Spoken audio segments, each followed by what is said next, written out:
भाई और बहनों, मिलिए यूकी से, एक बेहद पावरफुल मेज। पर इसकी स्टोरी में एक ऐसा ट्विस्ट आया जिसने सब कुछ पलट कर रख दिया। बेचारा एक भयानक कॉन्फ्रंटेशन में फंसा और नतीजा मेमोरी लॉस। अब वो इधर उधर भटक रहा है, कंफ्यूज्ड है कि चल क्या रहा है, पर उसके अंदर कुछ तो हलचल हो रही है। नाम भूल गया, पास्ट भूल गया और अपनी पावर्स भी, मतलब टोटल जीरो पर आ गया बंदा। पर उसका फाइटिंग स्पिरिट अभी मरा नहीं है बॉस। हर एक नई मुसीबत उसे उस फैसले के करीब ले जा रही है जो उसके दिमाग में कहीं गहरा दबा है।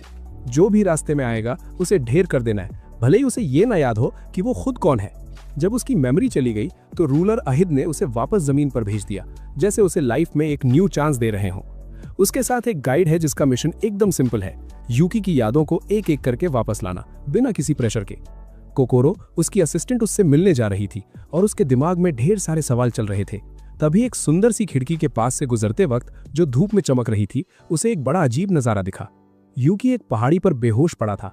हवा उसके कपड़ों को सहला रही थी और दो कुत्ते उसे ऐसे परेशान कर रहे थे जैसे वो कोई खिलौना हो। कोकोरो ने बिना देर किए दौड़ लगाई, उन्हें वहां से भगाया और यूकी को उठाने की कोशिश की। जब उसने आंखें खोली तो उसने सबसे पहले एक शांत चेहरा और एक प्यारी सी स्माइल देखी। उसने यूकी से कहा कि वो उसे पूरा सपोर्ट और इमोशनल एनकरेजमेंट देगी और वो अकेला नहीं है, चाहे उसे ऐसा ही क्यों ना लग रहा हो। यूकी ने चारों तरफ ऐसे देखा जैसे कोई बच्चा पहली बार दुनिया देख रहा हो। वो समझने की कोशिश कर रहा था कि वो है कौन और यहाँ कैसे पहुंचा। तो कोकोरो ने उसे समझाया कि उसे सिर्फ मेमोरी लॉस नहीं हुआ है, बल्कि उसकी लाइफ की बहुत सी बातें उसके दिमाग से फिनिश हो चुकी हैं और जो कुछ उसके साथ हुआ है इसके बाद ये नॉर्मल है। पर इससे पहले कि उनकी बातें आगे बढ़ती, वो दो कुत्ते फिर से टपक गए, इस बार ज्यादा गुस्से में और भौंकते हुए। तब कोकोरो ने यूकी से लड़ने को कहा, सिर्फ उन्हें भगाने के लिए नहीं, बल्कि इसलिए क्योंकि शायद उसका शरीर वो याद कर ले जो उसका दिमाग भूल चुका है। लेकिन भाई, ये कॉन्फ्रंटेशन वैसा नहीं रहा जैसा सोचा था। यूकी उन कुत्तों से हार गया, उसका कंफ्यूजन और बढ़ गया और उसे लगा कि वो इतना कमजोर है कि उसे ये भी नहीं पता कि हिलना कैसे है। इस मोमेंट पर कोकोरो को थोड़ा गिल्टी फील हुआ, क्योंकि उसने बेचारे को लड़ाई में धक्का दे दिया था, जबकि वो अभी भी पूरी तरह डिसोरिएंटेड था। इसके बाद वो उसे लुसौल सिटी ले गई, एक ऐसी जगह जो लाइफ और रंगों से भरी हुई थी। उसने समझाया कि यहाँ इंसान और अलग अलग रेसेस के लोग शांति से साथ रहते हैं और ये उसके लिए एक न्यू बिगिनिंग हो सकती है। गलियों में शोर था, वेंडर्स चिल्ला रहे थे और खाने की खुशबू हर तरफ थी, मतलब फुल ऑन मार्केट वाइब्स। अचानक यूकी एक मिठाई की दुकान के सामने रुक गया और उसकी आंखें ऐसे चमकी जैसे उसे कोई खजाना मिल गया हो। कोकोरो ने स्माइल किया और उसे एक गोल्ड कॉइन दिया ताकि वो जो चाहे खरीद सके। पर क्योंकि उसकी मेमोरी गुल थी और उसे पैसों की वैल्यू नहीं पता थी, उसने कॉइन को ऐसे काटा जैसे वो उसे टेस्ट कर रहा हो, भाई असली गोल्ड है या नहीं। कोकोरो को ये अजीब लगा, फिर उसने शांति से समझाया कि पैसों की वैल्यू क्या होती है और लोग इसे कैसे यूज करते हैं। ये समझने के बाद यूकी ने तय किया कि वो दोनों के लिए मिठाई खरीदेगा, जैसे वो उस मोमेंट को उसके साथ शेयर करना चाहता हो, भले ही उसे अपने बारे में कुछ याद ना हो। उसके बाद वो एक मुसाफिर खाने गए कमरा ढूंढने, पर क्योंकि उनके पास पैसे कम थे, उन्हें कुछ और जुगाड़ सोचना पड़ा। यूकी ने सजेस्ट किया कि वो खुले आसमान के नीचे कैंप करेंगे। तारों से भरे आसमान के नीचे बैठकर वो आराम करने की कोशिश करने लगे। पर किस्मत देखो, वहां भी वो दो कुत्ते वापस आ गए और फिर से हमला कर दिया, जैसे वो यूकी का पीछा ही ना छोड़ना चाहते हो। सूरज उगते ही वो एडवेंचरर्स गिल्ड पहुंचे, एक बड़ी बिल्डिंग जहां ढेर सारे लोग एडवेंचर के सपने लेकर आए थे।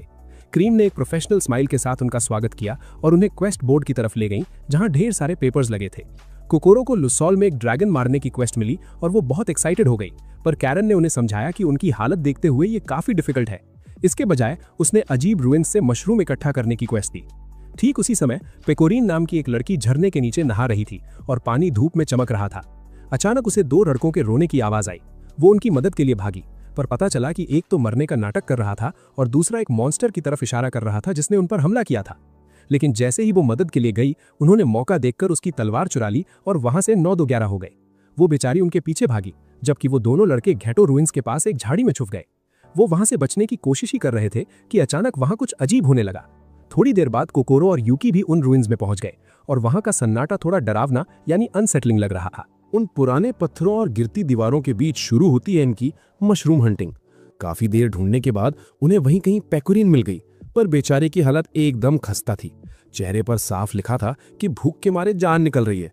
अब हमारे हीरो और कोकोरो इतने भी निर्दयी नहीं थे, तो उन्होंने तुरंत फैसला किया कि जो मशरूम्स उन्होंने जमा किए हैं उन्हें रोस्ट करके उसे खिला दिया जाए। आग ठंडी ठंडी चटक रही थी और शहर अभी भी अपनी जगह था, पर सुकून कहाँ मिलने वाला था। अचानक एक अनजान मैग्नेट ऐसा स्पेल मारा कि एक विशाल रिबेलियस मशरूम यानी एक शैतानी मशरूम जिंदा हो गया। जमीन कांपने लगी जब वो आग की तरफ बढ़ा और पेकोरीन पर ताबड़तोड़ हमला यानी वायलेंट अटैक शुरू कर दिया। पेकोरिन ने उनसे कहा कि वो पीछे हट जाएं ताकि उन्हें चोट न लगे, पर यूकी और कोकरो ने ठान लिया था कि वो उसे अकेला नहीं छोड़ेंगे। भले ही पेकोरिन ने सिचुएशन संभाल रखी थी, पर हमारे दो दोस्तों की वजह से उसे थोड़ी इंटरफियरेंस फील हो रही थी। तभी सीन में ट्विस्ट आता है। जैसे ही वो मशरूम कोकरो को स्टैब करने वाला था, यूकी की आंखों के सामने पुरानी धुंधली यादें बिजली की तरह कौंधी, पर वो यादें सुपरचार्ज थीं। अचानक उसे महसूस हुआ कि उसके अंदर से एनर्जी फट रही है और उसने बिना हिचकिचाए उस अटैक को रोक दिया। उसके शरीर से एक अजीब सा मैजिकल ऑरा निकलने लगा, इतना ब्राइट और पावरफुल कि पेकोरिन की ताकत भी नेक्स्ट लेवल पर पहुंच गई। फिर क्या था, पेकोरिन ने पूरी मशरूम आर्मी को अकेले ही ढेर कर दिया, एकदम फुल कॉन्फिडेंस और फोर्स के साथ। जंग खत्म होने के बाद जब वो लोग क्वेस्ट पूरी करने के लिए सबसे बड़े मशरूम जमा कर रहे थे, पेकोरिन को एक नन्हा सा मशरूम मिला और भाई उसने बिना सोचे समझे उसे निगल लिया। अगली ही पल वो बेहोश होकर गिर पड़ी। बेचारी का पेट तो भरा नहीं, पर सिस्टम जरूर हैंग हो गया। इसी रास्ते में उन्हें कोक और चार्ली मिले, जो मशरूम से घिरे हुए थे, पर किस्मत अच्छी थी कि अचानक कौओं का एक झुंड आया और उन्हें उस मुसीबत से बचा लिया। गिल्ड वापस लौटते वक्त यूकी ने पेकोरिन को अपनी पीठ पर लादा, यानी कैरिड ऑन हिज बैक, और बिना किसी शिकायत के शांत ढंग से चलता रहा। जब उसे थोड़ा होश आया तो उसने इतने प्यार से केयर करने के लिए उसे थैंक यू बोला और उसकी आवाज में सच्ची ग्रैटिट्यूड साफ झलक रही थी। अगले दिन कोकरू ने देखा कि यूकी कोर्टयार्ड में तलवार चलाने की प्रैक्टिस कर रहा है। उसके मूवमेंट्स एकदम सिंपल थे, पर उनमें एक अलग ही डिटर्मिनेशन थी। कोकरू की नजरों में उसका ये चाइल्डिश बिहेवियर बहुत प्यारा लग रहा था, जैसे वो किसी को अपनी जिंदगी फिर से शुरू करते हुए देख रही हो। ब्रेकफास्ट के वक्त कोकरू ने पेकोरिन की हालत को लेकर अपनी चिंता जताई, क्योंकि जाते वक्त वो काफी अफेक्टेड लग रही थीं। उसने ये भी कहा कि उन्हें पैसे कमाने के और नए रास्ते ढूंढने होंगे ताकि वो बिना किसी टेंशन के अपने रास्ते पर आगे बढ़ सकें। तभी बगल में एक अजीब सा मर्चेंट बैठा था जो उनकी बातें चुपके से सुन रहा था। वो बीच में कूद पड़ा और बताया कि अगर वो अपनी खुद की गिल्ड बनाते हैं तो यूनियन उन्हें रहने के लिए घर दे सकता है। और भाई यहीं से उनके दिमाग में एक नए फ्यूचर का आइडिया चमक गया। दूसरी तरफ पेकोरिन की आंख एक स्टेबल यानी तबेला जैसी जगह खुली। थोड़ी ताकत वापस आते ही उसने फैसला किया कि वो अपनी चोरी हुई तलवार को ढूंढ कर रहेगी, क्योंकि उसके बिना वो खुद को अधूरा महसूस करती थी। उसे क्या पता था कि चार्ली और आकिनो शहर में है और उस तलवार को जल्दी से बेचकर मोटा पैसा छापने की प्लानिंग कर रहे हैं। इधर शहर में यूकी और कोकरो काम की तलाश में भटक रहे थे। जब उन्होंने देखा कि एक बड़े स्क्वायर में भारी भीड़ जमा है, तो वो देखने पहुंचे कि मामला क्या है, वहां क्या चल रहा था। पेकोरिन एक ईटिंग कॉन्टेस्ट में हिस्सा ले रही थी और ऑडियंस उसे चीयर करते हुए हंस रही थी। वो ऐसे खाना ठूस रही थी जैसे खाना भी कोई जंग हो जिसे उसे जीतना ही है। सबको बड़ी आसानी से पीछे छोड़ दिया उसने। लोगों को समझ आने लगा था कि ये लड़की कोई आम इंसान नहीं है और उसके साथ आने वाले दिन बहुत ही स्ट्रेंज और एडवेंचरस होने वाले हैं। तभी अकीनो और चार्ली दिखाई दिए और पेकोरिन कैश प्राइज की परवाह किए बिना उनके पीछे दवा लाकर भागी। कोकरो और यूकी भी उनके पीछे हो लिए और अचानक उनका सामना एक वाइल्ड बोर जैसे मॉन्स्टर से हुआ। पेकोरिन ने तुरंत उससे भिड़ने का फैसला किया, बिना ये जाने कि वो मॉन्स्टर कैरल नाम की मेज के कंट्रोल में है, जिसने उसे एक्स्ट्रा पावर दी थी। फिर भी पेकोरिन ने उसे ढेर करके रूइंस में पटक दिया। उन्हें वहां वो सुअर और कैरल दोनों मलबे में बेहोश मिले, तो उन्होंने उनके होश में आने का इंतजार किया। जैसे ही कैरल की आंख खुली, कोकरो ने अपना इंट्रोड्यूस दिया और समझाया कि उन्होंने उसे मॉन्स्टर के बगल में बेहोश पाया था। रही बात हमारी भोली पेकोरिन की, उसे बिल्कुल नहीं पता था कि कैरल ही वो मेज है जो उस बला को वहां लाई थी, तो उसने बड़े प्यार से उसका स्वागत किया।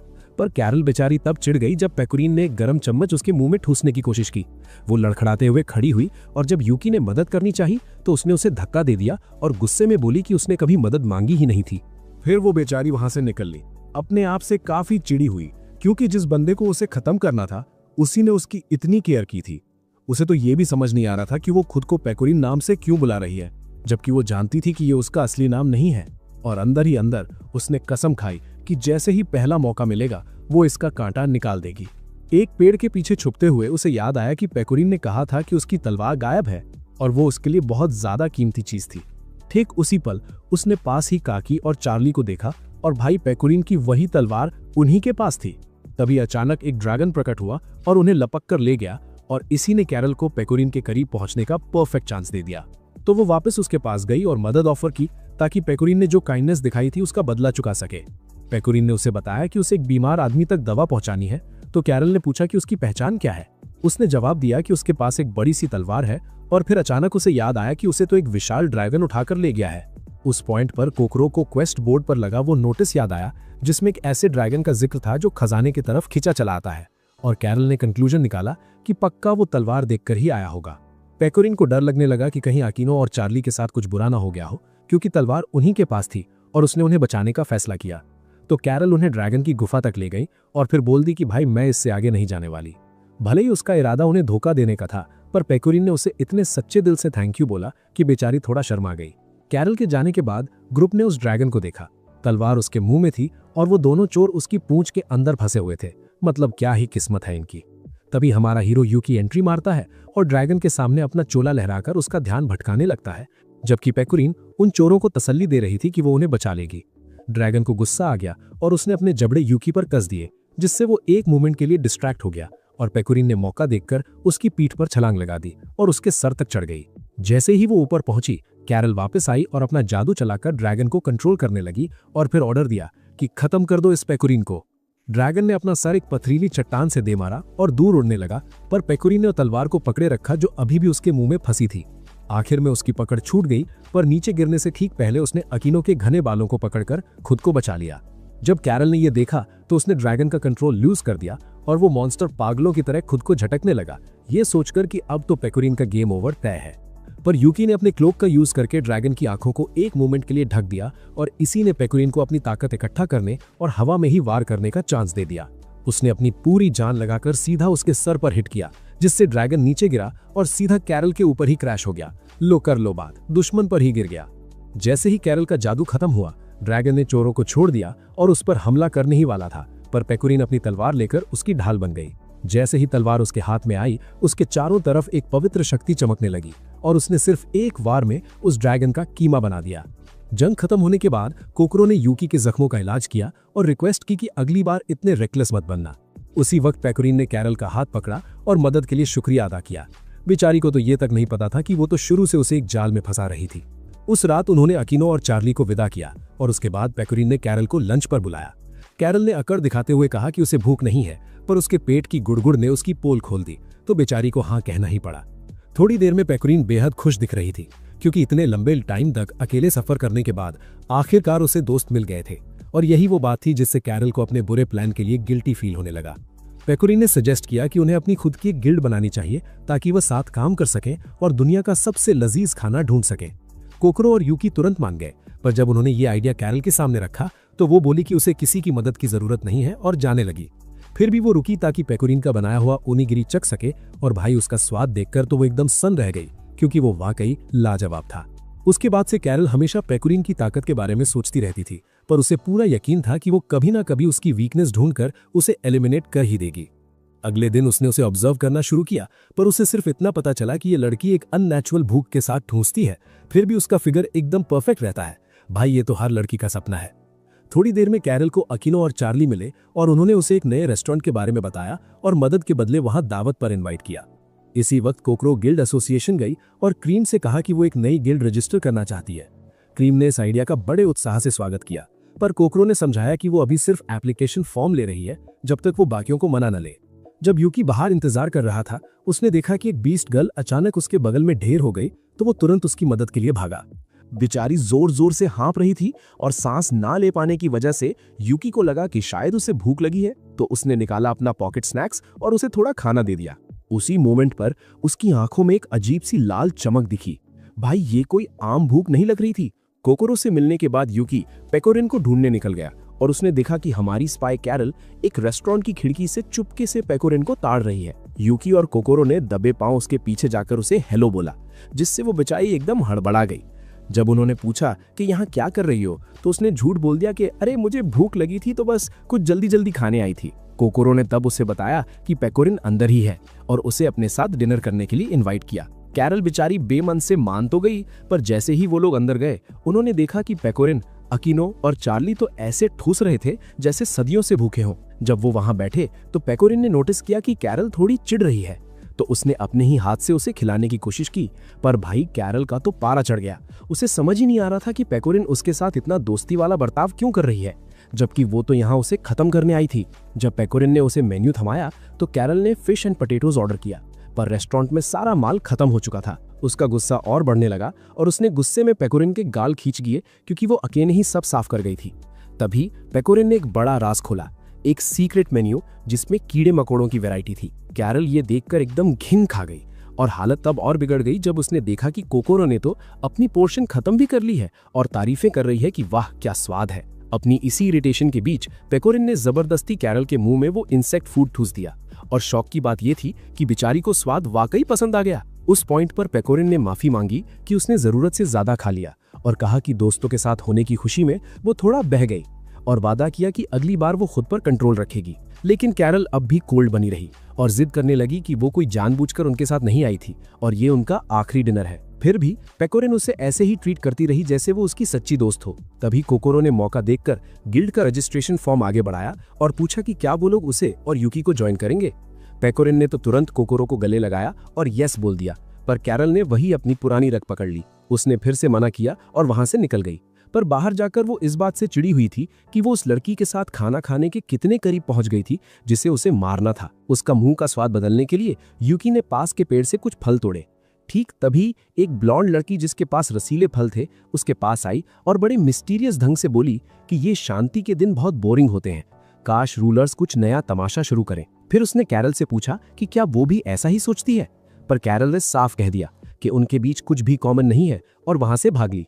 उस रात जब यूकी सो रहा था, कोकोरो ने गिल्ड फॉर्म पर अपना नाम लिखा और दुआ की कि काश कैरल उन्हें ज्वाइन कर ले। अगले दिन पेकोरिन ने बताया कि उसे एक रेस्टोरेंट में काम मिल गया है और वो तुरंत मान गई क्योंकि उसके पैसे खत्म हो गए थे। कोकोरो समझ गई कि इसका मतलब है कि पेकोरिन गिल्ड ज्वाइन नहीं कर पाएगी, तो उसने वो एप्लीकेशन फॉर्म अपने पीठ पीछे छुपा लिया। फिर वो लोग रेस्टोरेंट गए उसे काम करते देखने और वहां यूकी ने बड़े प्यार से कोकोरो को अपने हाथ से खिलाया ताकि उसका मूड ठीक हो सके। भाई फुल कैरिंग मोड ऑन। तभी वहां 3 नन्ही लड़कियां आई, मिसोगी, मिमी और क्योका, और वो थोड़ी नाराज लग रही थी। पेकोरिन ने बड़ी सी स्माइल के साथ उनका स्वागत किया। जब वो मिल्क शेक्स पी रही थी तो पेकोरिन ने पूछा कि क्या वो यहाँ नहीं है। उनमें से एक ने जवाब दिया कि वो लूसो नाम की गिल्ड से है, पर क्योंकि वो बहुत छोटी हैं, उनकी गिल्ड अभी तक ऑफिशियली रजिस्टर नहीं हुई है। फिर उन्होंने पेकोरिन से कुछ बढ़िया डिश रेकमेंड करने को कहा तो उसने अपनी फेवरेट डिश बता दी। उसी वक्त कैरल को उसके हिज मैजेस्टी से नए ऑर्डर्स मिले। अब उसे पेकोरिन को मारने की जरूरत नहीं थी, अब उसका काम सिर्फ उस पर नजर रखना था। उन्होंने ये भी कहा कि वो अभी तक उस प्रिंसेस नाइट की ताकत को पूरी तरह से संभाल नहीं पाई है जो उन्होंने उसे दी थी, और उसे गाइडेंस ऑफर की। थोड़ी देर बाद कैरल ने देखा कि पेकोरिन उन लिटिल लिरिकल की लड़कियों को कीड़े खिला रही है। उसने तुरंत प्लेट उसके हाथ से छीनी और पूछा कि ये क्या बदतमीजी कर रही हो। पेकोरिन ने समझाया कि वो वहां कोई वेट्रेस नहीं है। इससे पहले कि कैरल कुछ समझ पाती, कोकोरो वहां गिल्ड रजिस्ट्रेशन फॉर्म लेकर पहुंच गई और पेकोरिन को ज्वाइन करने को कहा। कैरल ने पहले तो नो बोला, पर अचानक उसे याद आया कि असलियत में तो उसका मकसद शुरू से यही था कि गिल्ड ज्वाइन करके उन पर स्पाई करे। लेकिन इससे पहले कि वो कुछ बोल पाती, एक गुंडा अचानक रेस्टोरेंट के अंदर घुसा और सीधा इकारी से भिड़ गया। उसने पूरी टेबल पर कब्जा कर लिया और जोर जोर से खाने की डिमांड करने लगा।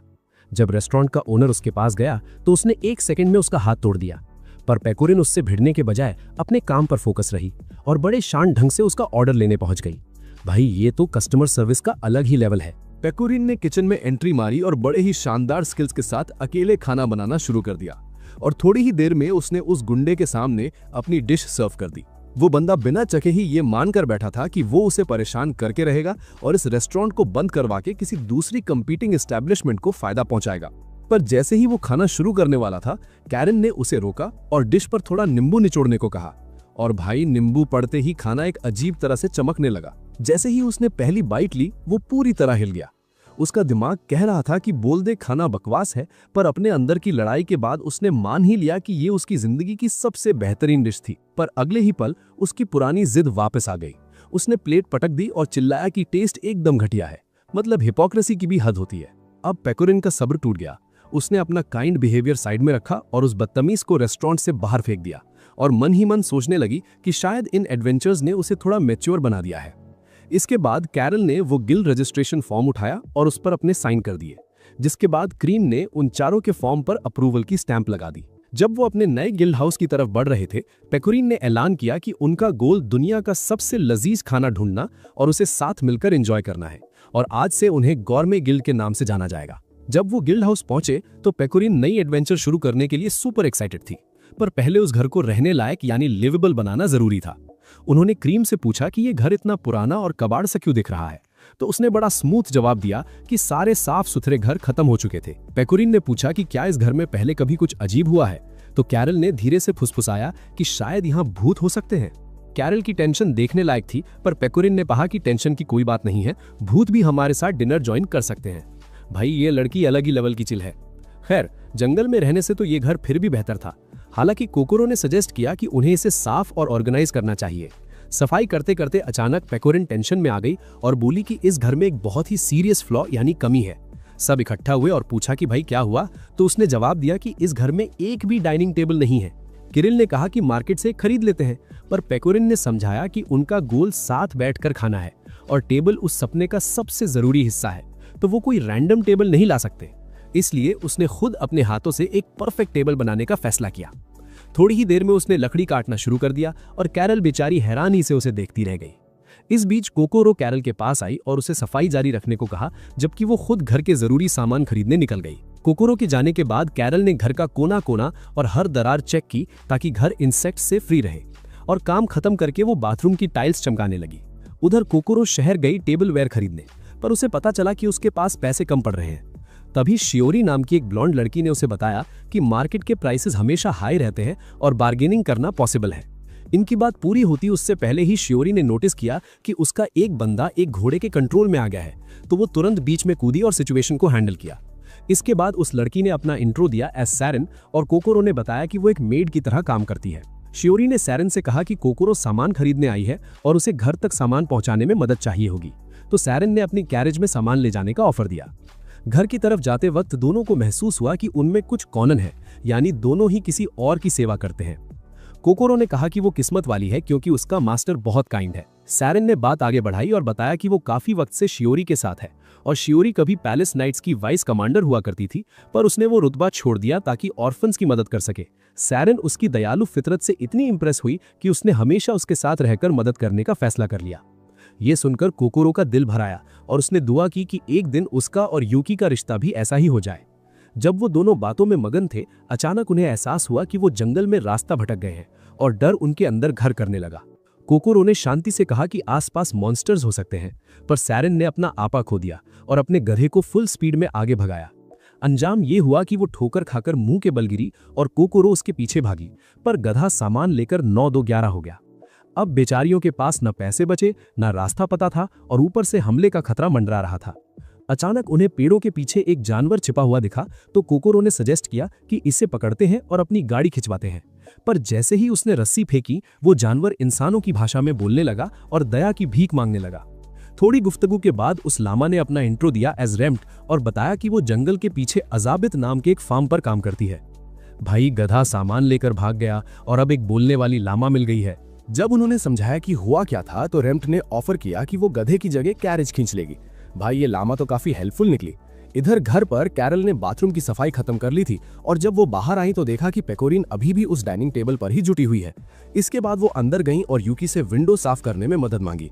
वो दोनों बातें कर रहे थे कि कैसे घर आपके दिमाग या थॉट्स को थोड़ा डिसऑर्डर्ड यानी उलट पुलट कर देता है और कैसे इसकी सफाई उनके लिए एक न्यू बिगिनिंग होगी। तभी अचानक कैरल ने अपने पैर के नीचे एक कीड़ा देखा। वो एकदम हड़बड़ा गई और उसने चेयर उठाकर फेंक दी, जिस वजह से यूकी नीचे गिरा और उसका सर फट गया। बेचारा होश आने से पहले ही फिर बेहोश। यूकी की आंख एक बार फिर वर्ल्ड ऑफ द रूलर्स में खुली। जब वहां उसके शरीर की मरम्मत चल रही थी तो उसे बताया गया कि गिरने की वजह से उसका कनेक्शन टूट गया था, और फिर उसने अपने पिछले कुछ दिनों के डेवलपमेंट्स के बारे में बात की। उसे ये भी बताया गया कि उसके सारे दोस्त इस दुनिया के राज से जुड़े हुए हैं और हर एक की अपनी प्राइवेट स्ट्रगल्स हैं जिनसे उसे लड़ना होगा, खासकर कैरल यानी कैरल के लिए।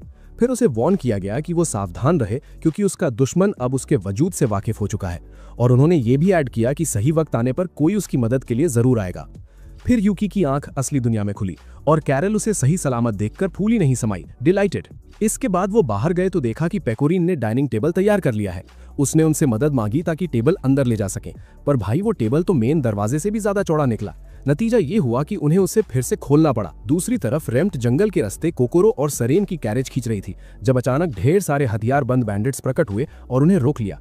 उन्होंने डिमांड की कि अगर सेफ निकलना है तो गधा उनके हवाले कर दो। जैसे ही रेम्ट को समझ आया कि वो उसकी बात कर रहे हैं, उसका दिमाग घूम गया। उसने अपनी तलवार निकाली और एक ऐसा भयानक अटैक किया कि वो सारे गुंडे हवा में उड़ते हुए नजर आए। इस जंग के बाद रेम्ट ने एक ऐसा फल खाया जिससे उसका शरीर चमकने लगा और वो एक बीस्ट गर्ल में बदल गई। उसने समझाया कि एक मेटामोराबिले खाने से वो सबकी तरह ह्यूमन फॉर्म ले सकती है। भाई, क्या ही कूल ट्रांसफॉर्मेशन है। सूरज ढलते तक पेकोरिन और बाकियों ने पूरी सफाई खत्म कर ली थी और कैरल ने नोटिस किया कि कोकोरो अभी तक मार्केट से वापस नहीं आई है। पर ठीक सही वक्त पर कोकोरो एक बड़ा सा बैग लेकर पहुंची और जैसे ही उसने अंदर कदम रखा उसे घर एकदम साफ और सुथरा दिखा। फिर उसने वो डाइनिंग टेबल देखा जो पेकोरीन ने बनाया था और उस पूरे नजारे ने उसके दिल में एक अजीब सा सुकून भर दिया। उस रात जब घर पूरी तरह तैयार हो गया, पेकोरीन ने टेबल पर लजीज खाना सजाया और वो सब साथ बैठकर एंजॉय करने लगे। कुछ दिनों बाद यूकी बीमार पड़ गया क्योंकि नहाने के बाद उसने अपने बाल नहीं सुखाए थे। Classic hero mistake. कोकोरो ने उसके माथे पर गीली पट्टियां रखी जबकि पेकोरीन चावल का बोल लेकर आई, पर हमेशा की तरह उसने गरम चम्मच सीधा उसके मुंह में ठूस दिया जिससे उसे बहुत तेज दर्द हुआ। जब कैरल ने यह देखा तो वो बोली कि इसे जरूरत से ज्यादा स्पॉइल्ड बनाया जा रहा है, इसे थोड़ा टफन अप होना चाहिए और ताकतवर बनना चाहिए। फिर भी जैसे जैसे यूकी की हालत बिगड़ी, कैरल खुद अनसेटल्ड महसूस करने लगी और उसने कोकोरो से कहा कि जल्दी कुछ करो। कोकोरो ने तुरंत उसके लिए एक बुखार की दवा तैयार की, पर कैरल की फट गई जब उसने देखा कि कोकोरो उसमें कीड़े ला रही है। वो भागी भागी किचन में गई तो वहां देखा कि पेकोरीन भी दलिया में कीड़े डाल रही हैं। उस पॉइंट पर उसे एहसास हुआ कि उसके आसपास के सब लोग कीड़ों के पीछे पागल हैं। वो उनकी इस बेवकूफी और मजाक से पूरी तरह तंग आ चुकी थी। कैरल ने जबरदस्ती उनसे यूकी को एक असली हॉस्पिटल ले जाने को कहा। वहां उन्हें नानाका नाम की एक नर्स मिली जिसने एक चुड़ैल जैसे कपड़े पहने थे। जब वो एग्जामिनेशन रूम में गए तो कैरल ने नोटिस किया कि नर्स और डॉक्टर दोनों मेडिकल स्टाफ से ज्यादा फैशन मॉडल्स लग रहे थे। पर पेकोरीन ने उसे समझाया कि डोंट जज a book by its cover. फिर भी कैरल अपनी बात पर अड़ी रही कि ये सब कुछ बहुत अजीब है। डॉक्टर ने यूकी की बॉडी पर छोटे लाल निशान देखे और नानाका से कहा कि इसे सर्जरी के लिए तैयार करो। बेचारी कैरल को झटका लगा और इससे पहले कि उन्हें कुछ समझ में आता, यूकी को ऑपरेटिंग रूम में ले जाया गया जबकि वो बाहर पैनिक में खड़ी रही। उसी वक्त कोकोरो ने एक स्पेल मारा ताकि यूकी ताकतवर हो जाए और उसके बचने के चांसेस बढ़ जाए। अचानक ऑपरेटिंग रूम से चीखने की आवाजें आने लगी। थोड़ी देर बाद उन्हें एक दुबला पतला सा बंदा दिखा जो बहुत डरा हुआ लग रहा था। उन्हें जल्द ही समझ आ गया कि ये वही सुपरवाइजर ऑफ डिसऑर्डर है, वो मोटा बंदा जो पहले रेस्टोरेंट में शिकायत करने आया था। पेकोरीन ने पूछा कि भाई तू इतना सूखा क्यों गया है, पर जवाब देने के बजाय उसने बताया कि उन्हें यहाँ से तुरंत भागना होगा क्योंकि ये हॉस्पिटल नहीं बल्कि एक जेल है। फिर वो भाग गया और लड़कियां यूकी को बचाने का प्लान सोचने लगीं, पर तभी फिर से चीख सुनाई दी। थोड़ी देर बाद उन्होंने देखा कि एरिको नाम की एक डीमन गर्ल उसे घसीटकर वापस जेल ले जा रही है, ये कहते हुए कि उसके पास उसे सुधारने का वक्त नहीं है क्योंकि उसे अपना सोलमेट ढूंढना है। हमारी गोरमे गिल्ड की लड़कियां अब फुल टेंशन मोड में हैं। उन्होंने नानाका से बड़ी बेचैनी यानी एंजाइटी के साथ पूछा कि क्या हमारा यूकी भाई ठीक है, पर नानाका ने सीधा साधा गेट आउट बोल दिया और उन्हें वहां से निकलने को कह दिया। अब बेचारियां क्या करती, वो वापस रेस्टोरेंट लौटी और कोकोरो का मुंह ठीक करने के लिए उसे एक बढ़िया दावत खिलाने ले गईं। पर उधर हॉस्पिटल के दूसरी तरफ मामला कुछ और ही चल रहा था। एरिको मैडम हॉस्पिटल से निकलकर शहर की गलियों में निकल पड़ी अपने सोलमेट की तलाश में। उसे वो पुराना पल याद आया जब वो सड़क पर भूखी थी और कैसे हमारे भोले भाले यूकी ने बड़े प्यार से उसे एक राइस बॉल यानी ओनिगिरी दिया था।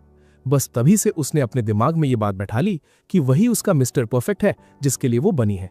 तभी अचानक उसे एक फॉर्चून टेलर यानी भविष्य बताने वाले का टेंट दिखा और वो तुरंत अंदर घुस गई। वहां उसे पता चला कि वो बहुत जल्द अपने सोलमेट से मिलने वाली है। भाई ये सुनते ही उसकी दीवानगी और भी गहरी हो गई। इसके बाद वो पूरे शहर में किसी नोबल क्वेस्ट पर निकल पड़ी जैसे कोई महान योद्धा हो, पर उसे मिले तो सिर्फ कुछ पिए हुए शराबी जो उसकी फॉरबिडन डिमोनिक स्ट्रेंथ को ललकार रहे थे। फिर क्या था, उसने उन सब की ठुकाई की, उनका खजाना लूट लिया और ऐलान किया कि इनमें से कोई भी उसका सोलमेट होने के लायक नहीं है। घंटों भटकने के बाद वो थोड़ी डिप्रेस्ड हालत में हॉस्पिटल लौटी और बिना किसी वजह के सीधा यूकी के कमरे की तरफ चल दी। जब यूकी की आंख खुली तो उसने देखा कि एरिको का चेहरा उसके एकदम पास था। मतलब पर्सनल स्पेस की तो वाट लगी पड़ी थी। उसकी चमकती लाल आंखें देखकर यूकी बेचारा हाँफने लगा। डर के मारे उसकी हालत खराब थी। अगले दिन गोरमे गिल्ड की लड़कियां अपने घर में जागी और ब्रेकफास्ट के बाद उन्होंने तय किया कि वो यूकी का हालचाल लेने जाएंगी। पेकोरीन को लग रहा था कि यूकी पक्का उसके हाथ का लजीज खाना मिस कर रहा होगा, पर बेचारी को क्या पता था कि यूकी वहां एरिको की ऑब्सेशन की वजह से साइकोलॉजिकल ट्रॉमा झेल रहा है। थोड़ी देर में लड़कियां हॉस्पिटल पहुंची तो देखा कि बाहर भारी भीड़ जमा है। उन्होंने डॉक्टर से पूछा कि यह हंगामा क्यों है, तो उन औरतों ने बताया कि कल एक नर्स ने उनकी पिटाई की और उनका खजाना लूट लिया। ठीक उसी मोमेंट पर एरिको ने खिड़की से अपनी एक्स यानी कुल्हाड़ी फेंकी जो सीधा लड़कियों के पैरों के पास आकर गिरी और उन्हें चुप रहने का ऑर्डर दिया क्योंकि उसका सोलमेट आराम कर रहा था। भाई ये तो फुल यंडरे वाइब्स है। जब उन्होंने वहां से जाने से मना कर दिया तो एरिको ने उन पर एक बड़ा ही एलिगेंट पर खतरनाक हमला किया और तब उन्हें समझ आया कि ये तो वही बदनाम डिस्ट्रॉयर है। नानाका ने भी अटैक किया और अपनी असली पहचान द कलेक्टर के तौर पर बताई। और तो और आखिर में वो डॉक्टर भी उनके साथ मिल गई और अपना इंट्रो दिया एज वन आई डीमन मित्सुकी। ये तीनों असलियत में ट्वाइलाइट कैरावन के नाम से जानी जाती हैं, जो इस दुनिया की सबसे खतरनाक और अजीब गिल्ड्स में से एक है क्योंकि ये चोरों को किडनैप करके उन पर ह्यूमन लेबोरेटरी रैट्स की तरह एक्सपेरिमेंट्स करती हैं। अब गोरमे गिल्ड ने ठान लिया था कि वो चुपके से अंदर घुसेंगी और यूकी को इन अजीब क्रीचर से रेस्क्यू करेंगी। वो बिना किसी की नजर में आए यूकी के कमरे तक पहुंच तो गईं, पर वहां का नजारा देखकर उनके कदम वहीं थम गए। उन्होंने देखा कि एरिको बड़े प्यार से यूकी की केयर कर रही है। बाहर से ये सब देखते हुए उनकी तब फट गई जब एरिको ने एक कर्स्ड एंगेजमेंट रिंग निकाली और उसे यूकी को पहनाने का फैसला किया, ताकि वो उसके साथ अपनी प्राइवेट अम्यूजमेंट पार्क जर्नी का मजा ले सके। मतलब अब तो शादी की तैयारी शुरू। लड़कियों ने तय किया कि इससे पहले कि बहुत देर हो जाए उन्हें इसे रोकना होगा। उन्होंने कोकोरो से एक अजीब सा स्पेल कास्ट करने को कहा, जिससे पूरे एरिया में पर्पल स्मोक यानी बैंगनी धुआं फैल गया। धुएं की वजह से एरिको का ध्यान भटक गया, तो वो इन्वेस्टिगेट करने के लिए कमरे से बाहर निकली और इसी मौके का फायदा उठाकर पेकोरिन और कैरल तुरंत अंदर घुस गए। पर भाई जैसे ही वो यूकी को अपने साथ खींचने की कोशिश कर रहे थे, अचानक उन्हें एहसास हुआ कि वो किसी अजीब सी जगह पर है जहां एरिको और मित्सुकी हर तरफ से उनके करीब आ रही थी। एकदम लास्ट मोमेंट पर कैरल ने खुद को एज अ डायवर्जन पेश किया, जबकि पेकोरिन ने यूकी को खिड़की से बाहर धक्का दे दिया, जहां बेचारा कोकोरो नीचे उसका इंतजार कर रही थी। जब पेकोरिन कैरल को बचाने के लिए पीछे मुड़ी तो उसने देखा कि मित्सुकी ने उसे पहले ही दबोच लिया है और कैरल ने उसे इशारा किया कि वो उसके बिना ही भागती रहे। और इस तरह कैरल पीछे छूट गई, जबकि बाकी लड़कियां यूकी को एक रियल डॉक्टर के पास ले गईं, जिसने उन्हें बताया कि कुछ दिनों के आराम के बाद वो एकदम फिट हो जाएगा। उसने उन्हें यह भी इन्फॉर्म किया कि मित्सुकी उतनी भी बुरी नहीं है जितना वो शुरुआत में समझ रहे थे। चलो थोड़ा सुकून तो मिला। क्लिनिक के इस विजिट के बाद सबको थोड़ा रिलीव्ड फील हुआ और डॉक्टर की बातों पर भरोसा करते हुए उन्होंने तय किया कि जब मामला थोड़ा ठंडा हो जाएगा तो वो कैरल को वापस लेने आएंगे। अगले दिन कैरल अकेली घर लौटी और सीधा सोने चली गई। उसके अगले दिन जब वो जगी तो पेकोरिन ने पहले से ही सबके लिए ब्रेकफास्ट तैयार कर रखा था, पर कैरल को तो ये भी याद नहीं था कि वो हॉस्पिटल से वापस कब आई है। मतलब मेमोरी एकदम हैंग हो गई थी बेचारी की। खाना खाते वक्त पेकोरिन ने कहा कि उन्हें कैरल की वापसी का जश्न मनाना चाहिए और बताया कि उसने पहले ही उन्हें एक फूड रिलेटेड क्वेस्ट के लिए रजिस्टर कर दिया है। क्वेस्ट में उन्हें डेली पे और सीजनिंग्स के पूरे सेट के बदले कुछ खास मसाले इकट्ठा करने थे। कैरल ने तुरंत अनाउंस कर दिया कि वो कोई फिजिकल लेबर यानी मेहनत मजदूरी नहीं कर सकती और वो इस मिशन से बाहर रहेगी।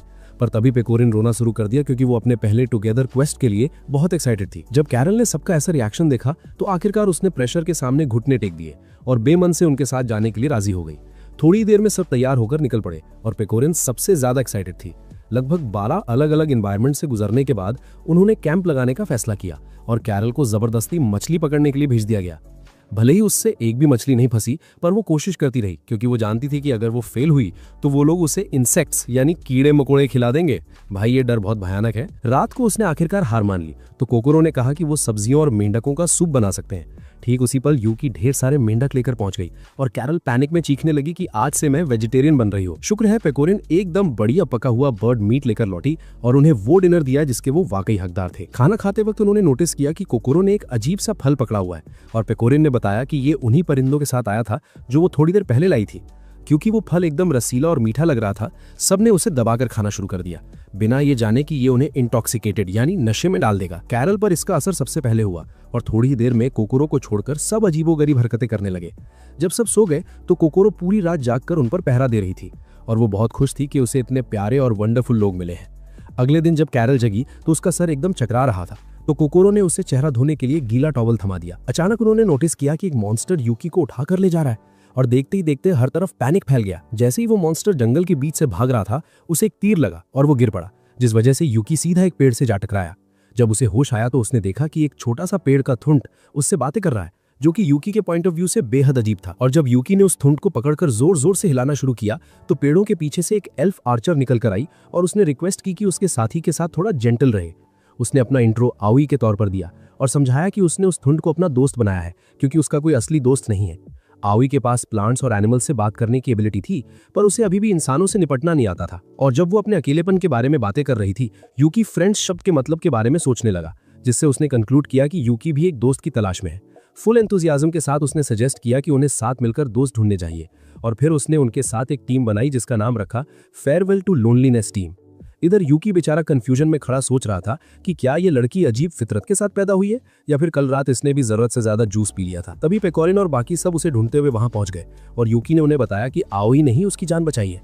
जब वो साथ चलने लगे तो उन्होंने नोटिस किया कि आओई उनसे काफी दूर पीछे चल रही थी, क्योंकि वो एक दोस्त के रोल में उनके बीच घुसना नहीं चाहती थी। पर कैरल ने उसे याद दिलाया कि वही उन्हें रास्ता दिखाने वाली गाइड है, इसलिए उसे पीछे नहीं बल्कि सबसे आगे चलना चाहिए। भाई यूकी की टीम में एक और यूनिक कैरेक्टर जुड़ गई है, पर क्या ये फेयरवेल टू लोनलीनेस टीम वाकई कोई नया दोस्त ढूंढ पाएगी? बातों बातों में कोकोरो की नजर एक गांव पर पड़ी और वहां उनका स्वागत मिसातो नाम की एक औरत ने किया, जिसने उनसे उनकी गिल्ड का नाम पूछा। कोकोरो थोड़ा हिचकिचाई बताने में, पर हमारी पेकोरिन मैडम ने तुरंत बीच में कूदकर इंट्रो दे दिया कि वो गौरमे गिल्ड से हैं। मिसातो ने तब बताया कि वहां एक और गिल्ड मौजूद है जिसका नाम है अजाबिट, वही गिल्ड जिसका हिस्सा हमारी प्यारी रीमा है। उसी वक्त रीमा और उसके साथी गांव की तरफ ही आ रहे थे और उन्होंने थोड़ा आराम करने का फैसला किया क्योंकि उनमें से एक शियोरी की तबीयत थोड़ी खराब लग रही थी। पर तभी अचानक उनका सामना उन्हीं की डार्क हेजी शैडो कॉपी से हुआ और वो नकली परछाइयां उन पर हमला करने लगी। ग्रुप ने खुद को बचाने की पूरी कोशिश की, पर लड़ाई के बीच उन पर एक भयानक अटैक हुआ और वो सब जमीन पर ढेर हो गए। जब धुआं छटा तो एक तगड़ी ब्लॉन्ड औरत प्रकट हुई और अपना इंट्रो दिया एज क्रिस्टीना। उसने बड़ी चौड़ में डिमांड की कि वो सब खड़े हो जाएं और उसे एक असली फाइट दें। यानी मैडम को मजा नहीं आ रहा था। वापस लौटते हैं गांव, जहां गौरमे गिल्ड ने एक पिंक बालों वाली लड़की को हवा में उड़ते देखा जो सीधा जाकर एक बेल टावर से टकराई। इतना सब होने के बाद भी उसकी नींद नहीं खुली जब तक कोकोरो ने उसे जगाया नहीं। वो झट से उठी और अपना इंट्रो दिया एज हत्सुने और कहा कि वो एक आम सी लड़की है जिसे बस सोना, स्लीपिंग बहुत पसंद है। उसने समझाया कि वो भी यहाँ हार्वेस्ट मिशन के लिए आई है और वो अपनी बहन शियोरी से मिलने के लिए बेहद एक्साइटेड है, जो एलिजाबेथ पार्क में थी। उसने ये भी ऐड किया कि शियोरी काफी वक्त से बीमार रहती है और उसे किताबें पढ़ना पसंद है, इसलिए वो उसके लिए तोहफे में एक नई किताब लाई है। बिना ध्यान दिए वो अपनी गिल्ड से अलग हो गई थी। फिर अचानक उसकी हालत बिगड़ने लगी और उसकी एक शैडो कॉपी प्रकट होकर उसे उठा ले गई। उस मोमेंट पर शियोरी को वो दिन याद आए जब वो और हत्सुने साथ बैठकर वही किताब पढ़ते थे जो वो उसके लिए लाई थी। हत्सुने ने नोटिस किया था कि जब से वो उस फार्म पर आए थे, शियोरी की सेहत में सुधार हुआ था और उसने वादा किया था कि वो उसे कभी नहीं छोड़ेगी, चाहे वो फिर से बीमार क्यों न पड़ जाए। उसी पल शियोरी का बुखार बढ़ गया तो हत्सुने ने बड़े प्यार से उसे बेड पर कवर कर दिया, जिससे शियोरी को लगा कि वो उस पर एक बोझ बन चुकी है। पर प्रेजेंट में शियोरी ने खुद को अंतरिक्ष में तैरते हुए पाया, जैसे कोई काली औरा उसे निगलने वाली हो। इधर पेकोरिन और उनकी टीम हार्वेस्ट के लिए बहुत एक्साइटेड थी और वो इस वक्त का फायदा उठाकर एक दूसरे के और करीब आ रहे थे। तभी मिसातो और आओई हत्सुने के साथ वहां पहुंचे, जिसने समझाया कि उसकी पावर्स उसे बहुत थका देती हैं, इसीलिए वो उस दिन हार्वेस्ट में हिस्सा नहीं लेगी। वो बातें कर ही रहे थे कि उन्हें किसी के चिल्लाने की आवाज आई और जब वो पीछा करते हुए पहुंचे तो उन्होंने एलिजाबेथ पार्क गिल्ड के मेंबर्स को लोगों से घिरा हुआ पाया। वो सब बुरी तरह जख्मी थे। तब माहो ने बताया कि रास्ते में उनकी अपनी ही परछाइयों ने उन पर हमला किया था और उसके बाद एक ताकतवर तलवार से वार किया गया। हत्सुने ने तुरंत शियोरी के बारे में पूछा, पर पता चला कि उस हमले के दौरान वो लोग उससे बिछड़ गए थे। उन्होंने कहा कि लड़ाई के बाद वो हिलने लायक भी नहीं बचे थे और ये सब सिर्फ रीमा की वजह से मुमकिन हो पाया, जो उन्हें मुश्किल से वहां तक खींच कर लाई थी। जब रीमा के जख्मों का इलाज कर रही थी, हत्सुने ने कुछ गांव वालों को जंगल के मॉन्स्टर्स के बारे में बातें करते सुना और अपनी बहन के लिए उसका डर, एंग्जाइटी और बढ़ गया। फिर अचानक उसने रीमा के माथे को टच करके उसकी यादें देखी और तय किया कि उसे शियोरी को ढूंढना ही होगा, इससे पहले कि बहुत देर हो जाए। उसी वक्त क्रिस्टीना जंगल में अकेली बैठी थी, जबकि सैकड़ों परछाइयां पेड़ों के पीछे से उसे ताड़ रही थी। अपने आप से किसी बड़े प्लान के बारे में बात करने के बाद उसने सारी परछाइयों को इकट्ठा किया और अपने मिशन का सेकंड फेज शुरू कर दिया। हम वापस गांव पहुंचे, जहां हत्सुने शियोरी को ढूंढने निकलना चाहती थी, पर मिसातो ने उसे अकेले जाने से मना किया। तब रीमा ने आगे बढ़कर कहा कि वो उसके साथ जाएगी ताकि वो दोनों बहनें आखिरकार फिर से मिल सकें। जब यूकी ने यह देखा तो उसने भी जाने का फैसला किया और आओई और कोकोरो को भी सर्च पार्टी ज्वाइन करने के लिए एनकरेज किया।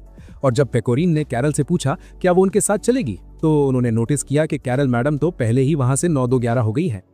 थोड़ी देर बाद जंगल में आओई को किसी अजीब चीज का एहसास हुआ तो हत्सुने हवा में उड़ी ताकि ऊपर से देख सके कि मामला क्या है।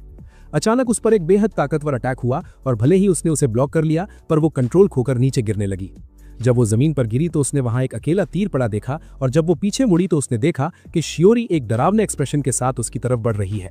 पहले तो हत्सुने उसे देखकर खुश हुई, पर फिर उसने नोटिस किया कि शियोरी के बालों का रंग बदल रहा है और ये देखकर वो एकदम चक्कर में पड़ गई। भाई, शियोरी का ये डार्क मेकओवर तो काफी खतरनाक लग रहा है। इससे पहले कि हत्सुने कुछ समझ पाती, शियोरी ने एक काली कमान ब्लैक बो निकाली और उस पर हमला शुरू कर दिया।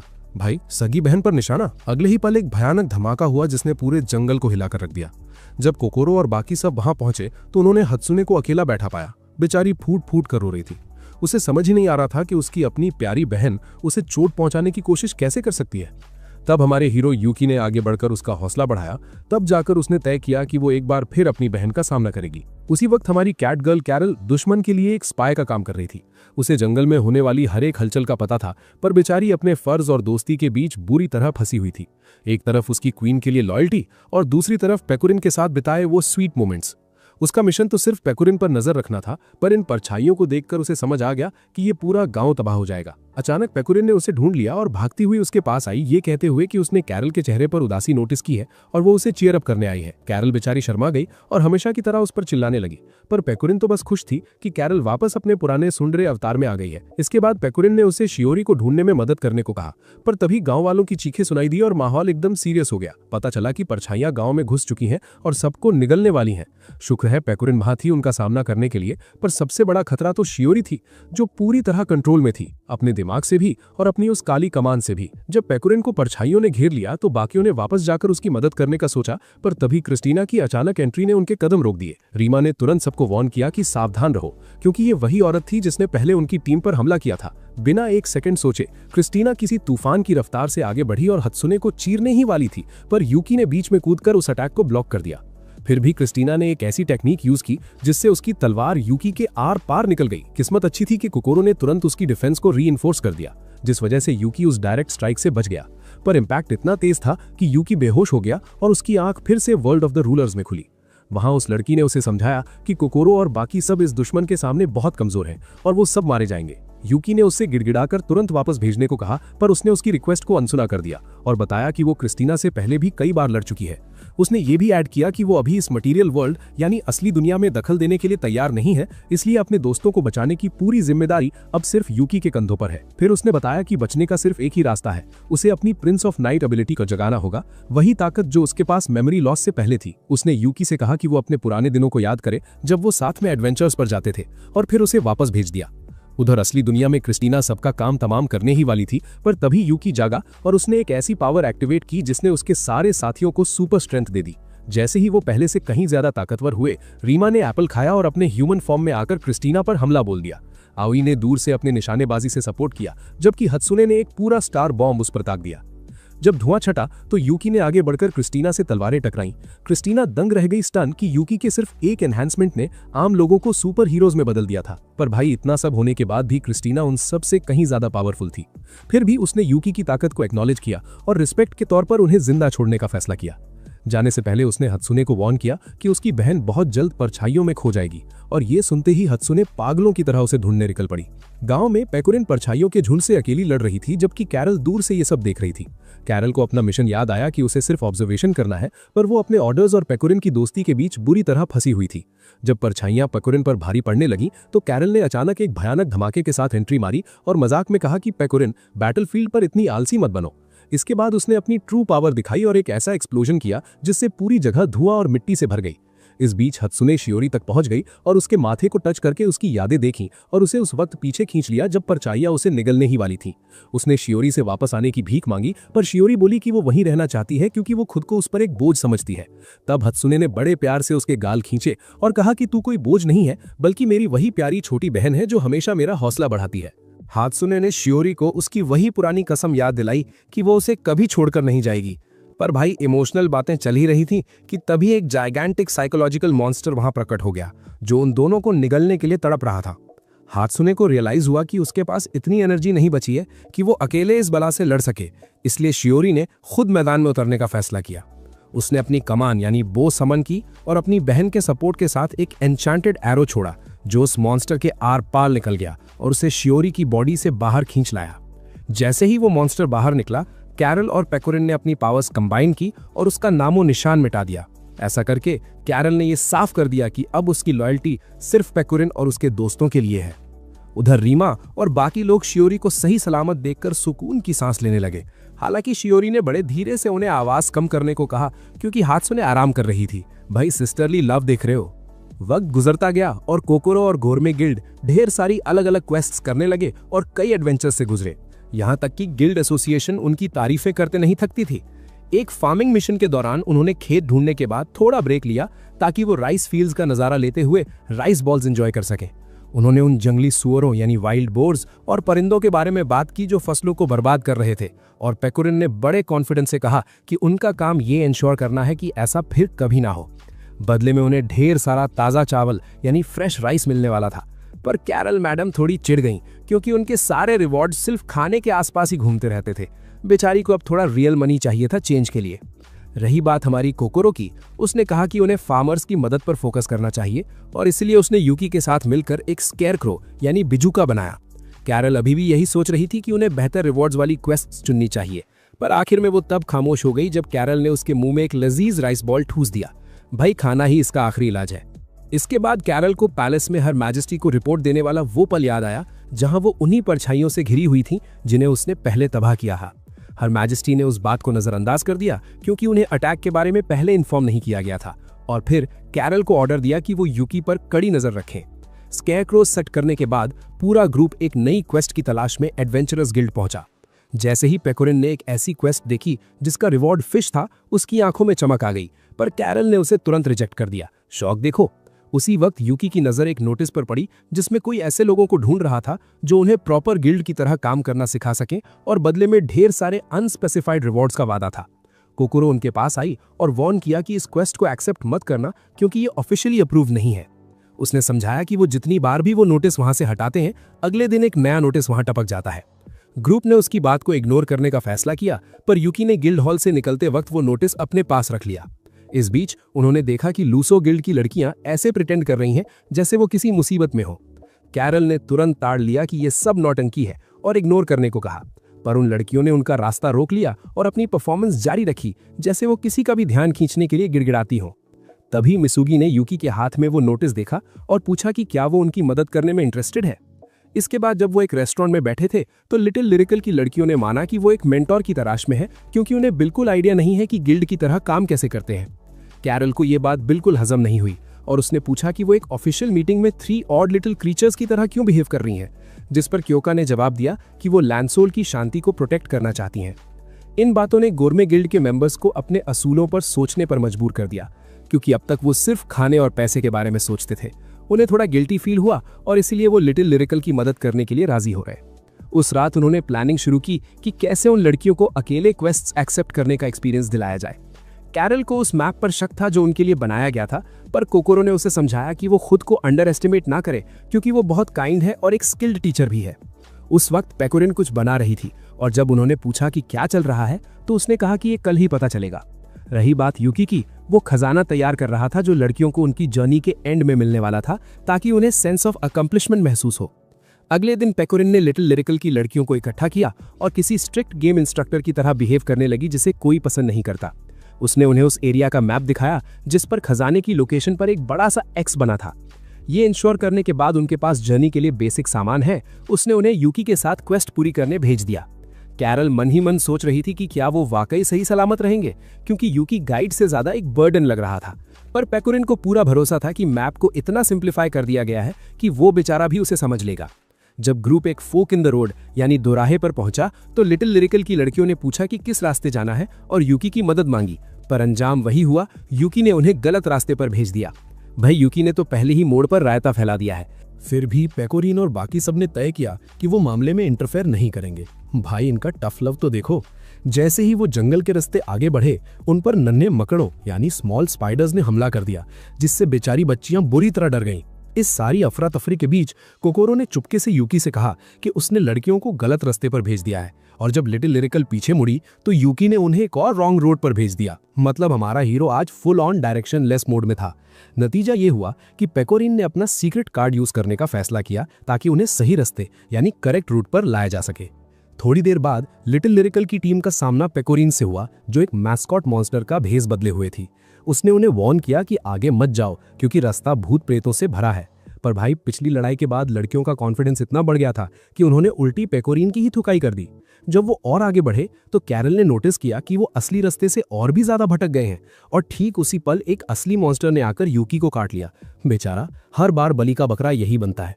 लड़कियों ने उसे बचाने के लिए बड़ी बहादुरी से स्टैंड लिया, पर इससे पहले कि वो उस क्रीचर से भिड़ पाती, कैरल ने पहले ही पीछे से उसे सीक्रेटली ढेर करके यूकी और लड़कियों दोनों को बचा लिया था। इसके बाद वो और कोकोरो आगे निकल गई और आसपास के सारे मॉन्स्टर्स का सफाया कर दिया ताकि लड़कियों को कोई खतरा ना हो। इस वजह से उन्हें थोड़ा ब्रेक मिला और उन्होंने एक छोटा सा पिकनिक मनाया। उसी वक्त वो पेकोरिन से मिली, जिसने बताया कि यूकी ने लड़कियों को सीधा एक हार्पी नेस्ट में पहुंचा दिया है, जो कि बेहद खतरनाक जगह थी। वो ये डिस्कस कर ही रहे थे कि उन्होंने देखा एक विशाल परिंदे ने यूकी को दबोचा और उसे अपने घोंसले में लेकर उड़ गया। तो लिटिल लिरिकल की नन्ही पलटन यूकी को बचाने के लिए उस चिड़िया के पीछे भागी। पर असली मुसीबत तब शुरू हुई जब उस परिंदे ने उन पर हमला करना शुरू कर दिया।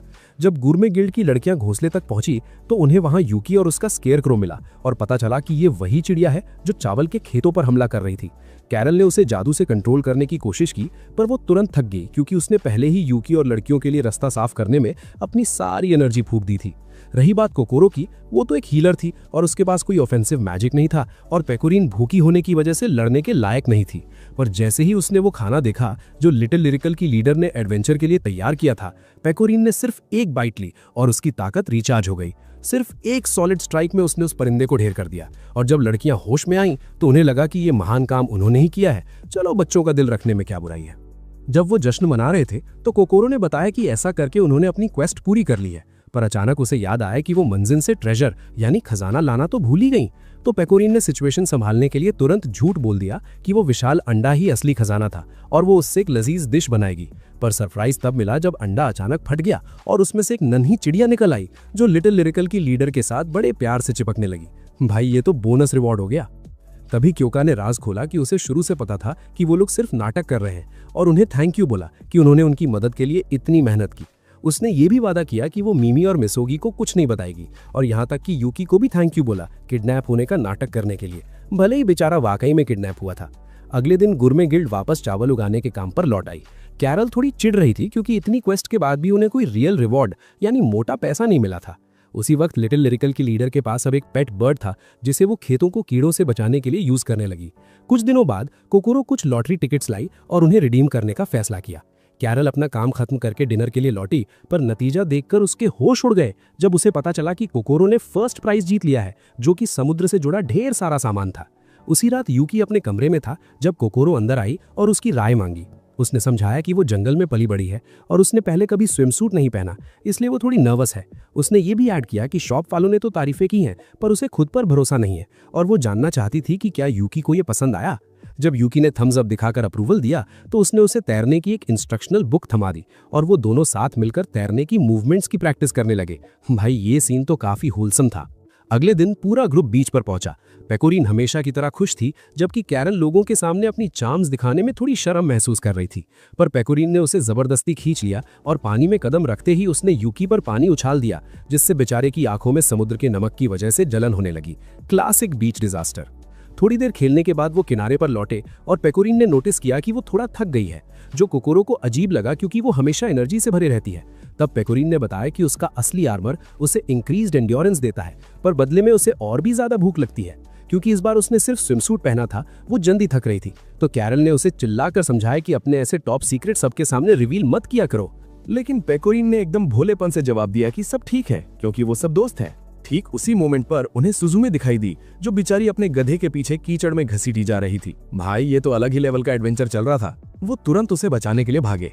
सुजुमे ने कोकोरो को मदद के लिए थैंक यू बोला, सबसे इंट्रो किया और बताया कि वो कोकोरो से पहले मार्केट में मिल चुकी है। फिर सुजुमे ने उन्हें बताया कि उन्होंने समुद्र के पास एक नया स्नैक स्टैंड खोला है और उन्हें वहां आने का इन्विटेशन दिया। वहां वो शिजुरू से मिले और उन्होंने दबाकर खाना ऑर्डर किया। खाना खाते वक्त कैरल ने नोटिस किया कि उनके अलावा वहां एक भी कस्टमर नहीं था, जबकि ये तो बिजी आवर्स होने चाहिए थे। उन्हें ये समझने में देर नहीं लगी कि बीच पर एक दूसरे फूड स्टैंड ने सारे कस्टमर्स चुरा लिए हैं। तो टीम ने तय किया कि वो पता लगाएंगे कि आखिर लोग वहां क्यों जा रहे हैं, और उन्हें ये पता चला कि वो मर्क्यूरियस फाउंडेशन का एक स्पेशल तायाकी स्टैंड था। थोड़ी देर बाद फाउंडेशन की हेड अकीनो प्रकट हुई और बड़े घमंड से बोलने लगी कि वो लोग एमेचर्स हैं जिन्हें खाने की कोई समझ नहीं है। उसने शिजुरू से ये भी कहा कि वो उसकी सबऑर्डिनेट बन जाए ताकि जल्दी पैसे कमा सके, पर शिजुरू ने उसका ऑफर ठुकरा दिया। तभी मीफुयू की गिल्ड के एक साथी ने राज खोला कि असलियत में अकीनो पेकोरीन के साथ कोऑपरेट करना चाहती थी, पर उसकी प्राइड यानी घमंड उसे ये मानने से रोक रहा था। फिर भी अकीनो ने अपनी हॉटी लेडी वाली नौटंकी जारी रखी और पेकोरीन से कहा कि वो समर खत्म होने से पहले उनकी टीम ज्वाइन कर ले। ये सुनकर कैरल को बहुत गुस्सा आया। जब वो स्नैक स्टैंड वापस लौटे तो कैरल ने कहा कि वो अकीनो को इतनी आसानी से मनमानी नहीं करने देगी, पर शिजुरू ने उसे बड़े प्यार से समझाया कि अकीनो के बिजनेस चक्कर में वो अपनी वेकेशन खराब ना करें। फिर लड़कियों ने समझाया कि उनकी गिल्ड का मिशन ही साथ मिलकर लजीज खाना एंजॉय करना है, इसलिए स्टैंड के लिए एक न्यू मेन्यू तैयार करना उन्हें वाकई खुशी देगा। थोड़ी देर बाद वो इंग्रेडिएंट्स की तलाश में बीच पर निकल पड़े और कई घंटों की मेहनत के बाद उन्होंने कुछ ताज़ा माल यानी फ्रेश प्रोड्यूस जमा कर ही लिया। अचानक उन्हें इमरजेंसी बेल सुनाई दी तो वो किनारे की तरफ भागे और वहां उन्होंने देखा कि समुद्र में क्रैकन यानी विशाल स्क्विड ने युकारी को दबोचा हुआ है। तुरंत पेकोरिन और कैरल ने मिलकर उसे पानी से बाहर खींचा और फिर शिज़रू ने एक फिनिशिंग ब्लो के साथ लड़ाई खत्म कर दी। भाई, फुल सिनेमैटिक एंडिंग। जब उन्होंने मामला सुलझा लिया तो वो सोचने लगे कि इस क्रैकन का क्या किया जाए। तो कोकोरो ने सजेस्ट किया कि क्यों ना इसे ही खाने में इंग्रेडिएंट की तरह यूज करें। अगले दिन स्टैंड पर कस्टमर्स की भारी भीड़ जमा थी जो उस ग्रिल्ड क्रैकन मीट को चखने के लिए बेताब थे। उधर शिज़रू और अकीनो बीच पर चिल कर रही थी, एक दूसरे के लिए रिस्पेक्ट दिखाते हुए, भले ही वो राइवल्स थीं। उसी वक्त कैरल ने अपनी गिल्ड के मेंबर्स को इकट्ठा किया और उन पर वाटर ब्रीदिंग पोशन छिड़क दिया, जिससे उन्हें बिना किसी स्पेशल कपड़ों के तैरने और कोरल रीफ्स एक्सप्लोर करने की पावर मिल गई। पानी के अंदर रहते हुए कोकोरो ने वो सब याद किया जो उसने गिल्ड ज्वाइन करने के बाद महसूस किया था, और उसने सब का क्रेडिट अपने मास्टर यूकी को दिया, क्योंकि उसके बिना ये सब कभी नहीं होता। कुछ दिनों बाद टीम वापस गिल्ड हाउस लौटी और साथ बैठकर ब्रेकफास्ट करते हुए अपनी ट्रिप की बातें करने लगी। कैरल ने कहा कि सबसे बढ़िया चीज वो स्क्विड मीट था, पर अब वो इतनी जल्दी दोबारा कोई स्क्विड नहीं पकड़ पाएंगे। उन्होंने इस बारे में भी बात की कि अब वो वाकई अलग अलग तरह का खाना ट्राई कर रहे हैं, जिसका मतलब था कि वो अपनी गिल्ड का असली गोल पूरा कर रहे हैं। थोड़ी देर बाद पेकोरिन मार्केट गई, जबकि कोकोरो और यूकी रेस्टोरेंट के ओनर को स्क्विड सैंडविचेस डिलीवर करने गए और कैरल घर की देखभाल के लिए रुक गई। जब वो वहां पहुंचे तो उन्होंने देखा कि शिरू और कुनुमी रेस्टोरेंट के ओनर का मूड ठीक करने की कोशिश कर रहे हैं, क्योंकि वो बेचारा बहुत उदास और परेशान था। जैसे ही उन्होंने यूकी को देखा, उन्होंने बताया कि ओनर बिना रुके पुडिंग बनाए जा रहा है और कई दिनों से सोया तक नहीं है। ठीक उसी मोमेंट पर यूकी की नजर परछाइयों में छुपे किसी पर पड़ी। तब एक लड़की अपने हाइडिंग प्लेस से बाहर आई और बोली कि उसका नाम शिनोबू द होली वन है। उसने समझाया कि उसने एक अफवाह सुनी थी कि एक आदमी पागलों की तरह पुडिंग बनाया जा रहा है, जैसे उस पर कोई भूत सवार हो।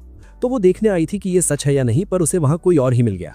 इसके बाद उसने अपनी गिल्ड मेट मियाको को प्रकट होने को कहा और बताया कि वही इस पोजेशन यानी भूत सवार होने की जिम्मेदार है। तब मियाको ने माना कि उसे पुडिंग खाना बहुत पसंद है, पर ओनर ने उसमें कीड़े डालना शुरू कर दिया था, इसलिए उसे मजबूर होकर उस पर कब्जा करना पड़ा ताकि वो इसे रोक सके, और फिर उसे पनिशमेंट देने के लिए पुडिंग के लिए पागल बना दिया। शिनोबू ने मियाको से कहा कि अपनी पावर्स इतनी कैजुअली यूज ना करे।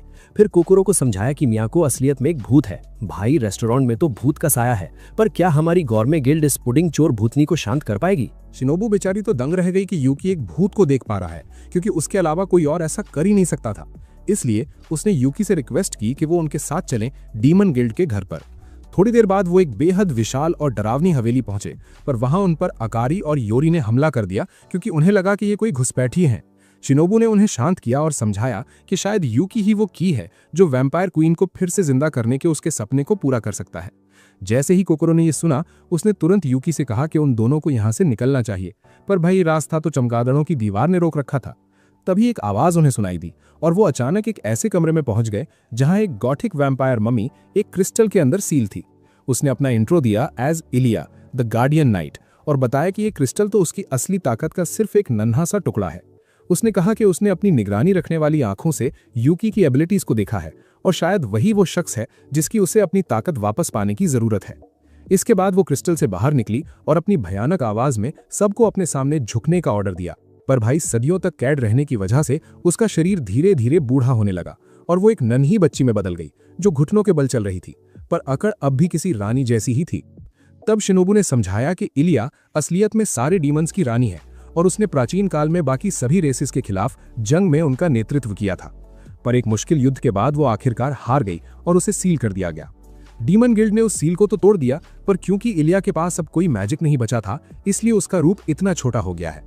कोकोरो को डर लगने लगा कि कहीं वो यूकी को नुकसान ना पहुंचाए, पर इलिया ने उन्हें तसल्ली दी कि वो सेफ है और उसे सिर्फ यूकी की मदद चाहिए ताकि वो अपनी ताकत रिकवर कर सके।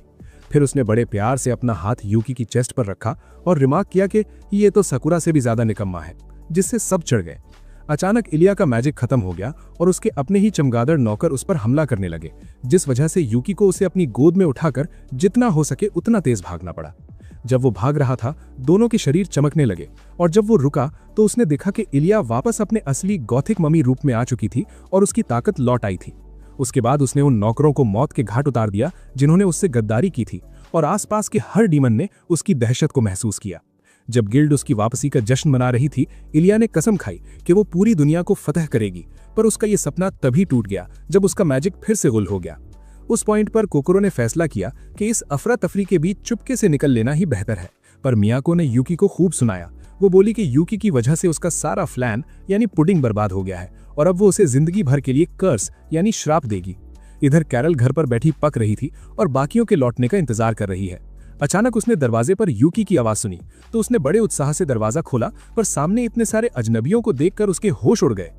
अंदर बुलाने के बाद कैरल को पता चला कि यूकी ने मियाको की पुडिंग खराब की है और अब वो चाहती है कि यूकी उसके लिए नई पुडिंग बनाए, वरना वो उसे कर्ज कर देगी।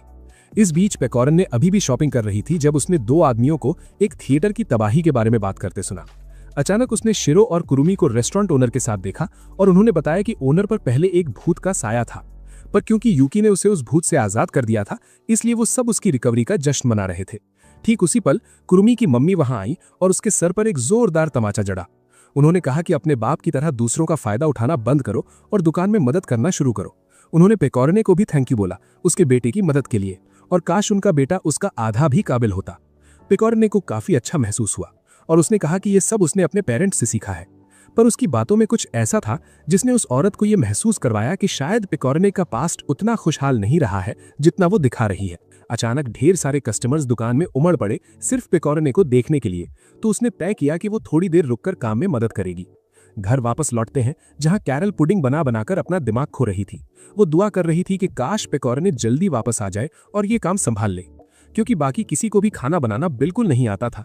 कोकोरो ने मियाको से थोड़ा और इंतजार करने की रिक्वेस्ट की, लेकिन मियाको तो अपनी जिद पर अड़ी थी। उसे पुडिंग चाहिए थी, अभी और इसी वक्त। उसी रात जब कुरुमी की फैमिली अपनी दुकान बढ़ा चुकी थी, उसकी मम्मी ने पेकोरिन को ढेर सारी सब्जियां दी, उसकी मदद के बदले एक छोटा सा टोकन ऑफ ग्रेटिट्यूड। पर जैसे ही पेकोरिन घर लौटी उसने देखा कि मियाको ने उन सारी सब्जियों का पुडिंग बना डाला है और बस उसे ठूसने ही वाली थी। पेकोरिन तुरंत पूरा मामला समझ गई और उसने मियाको से वादा किया कि वो उसके लिए दुनिया का सबसे लजीज पुडिंग बनाएगी। बस शर्त ये थी कि वो उसके दोस्तों को पहले जैसा नॉर्मल कर दे। ऑफर इतना टेम्पटिंग था कि मियाको ने उसे एक मौका देने का फैसला किया, और भाई जैसा कि उम्मीद थी पेकोरिन ने अपना वादा निभा दिया। आखिर में मियाको ने ऐलान किया कि ये उसकी जिंदगी का ग्रेटेस्ट पुडिंग था और उसने सबको वापस नॉर्मल कर दिया। पर कहानी में ट्विस्ट तब आया जब पेकोरिन ने राज खोला कि उसने टेस्ट बढ़ाने के लिए पुडिंग में कीड़े यानी इंसेक्ट्स डाले थे। ये सुनते ही मियाको को इतना बड़ा झटका लगा कि वो वहीं ढेर हो गई और बेचारी शिनोबू को उसे उठाकर घर ले जाना पड़ा। कुछ दिनों बाद पूरा ग्रुप ब्रेकफास्ट के लिए कैरल के इंतजार कर रहा था, पर लग रहा था मैडम अभी भी गहरी नींद में घोड़े बेचकर सो रही हैं। आखिरकार पेकोरिन का सब्र टूट गया और उसने कैरल का दरवाजा जोर जोर से खटखटाना शुरू कर दिया, जबकि कैरल बेड पर मस्त सोई थी। एक पल के लिए तो पेकोरिन को लगा कि कैरल निकल ली, डाइड, तो वो पैनिक हो गई, खिड़की तोड़ी और अंदर घुस गई, सिर्फ ये देखने के लिए कि कैरल एकदम भली चंगी थी। टेबल पर बैठते ही कैरल ने उसे वार्न किया कि वो उसकी पर्सनल स्पेस की रिस्पेक्ट करे, पर हमारी भोली पेकोरिन अपनी ही सोच में डूब गई और समझने लगी कि पर्सनल शायद मेन्यू में कोई साइड डिश है।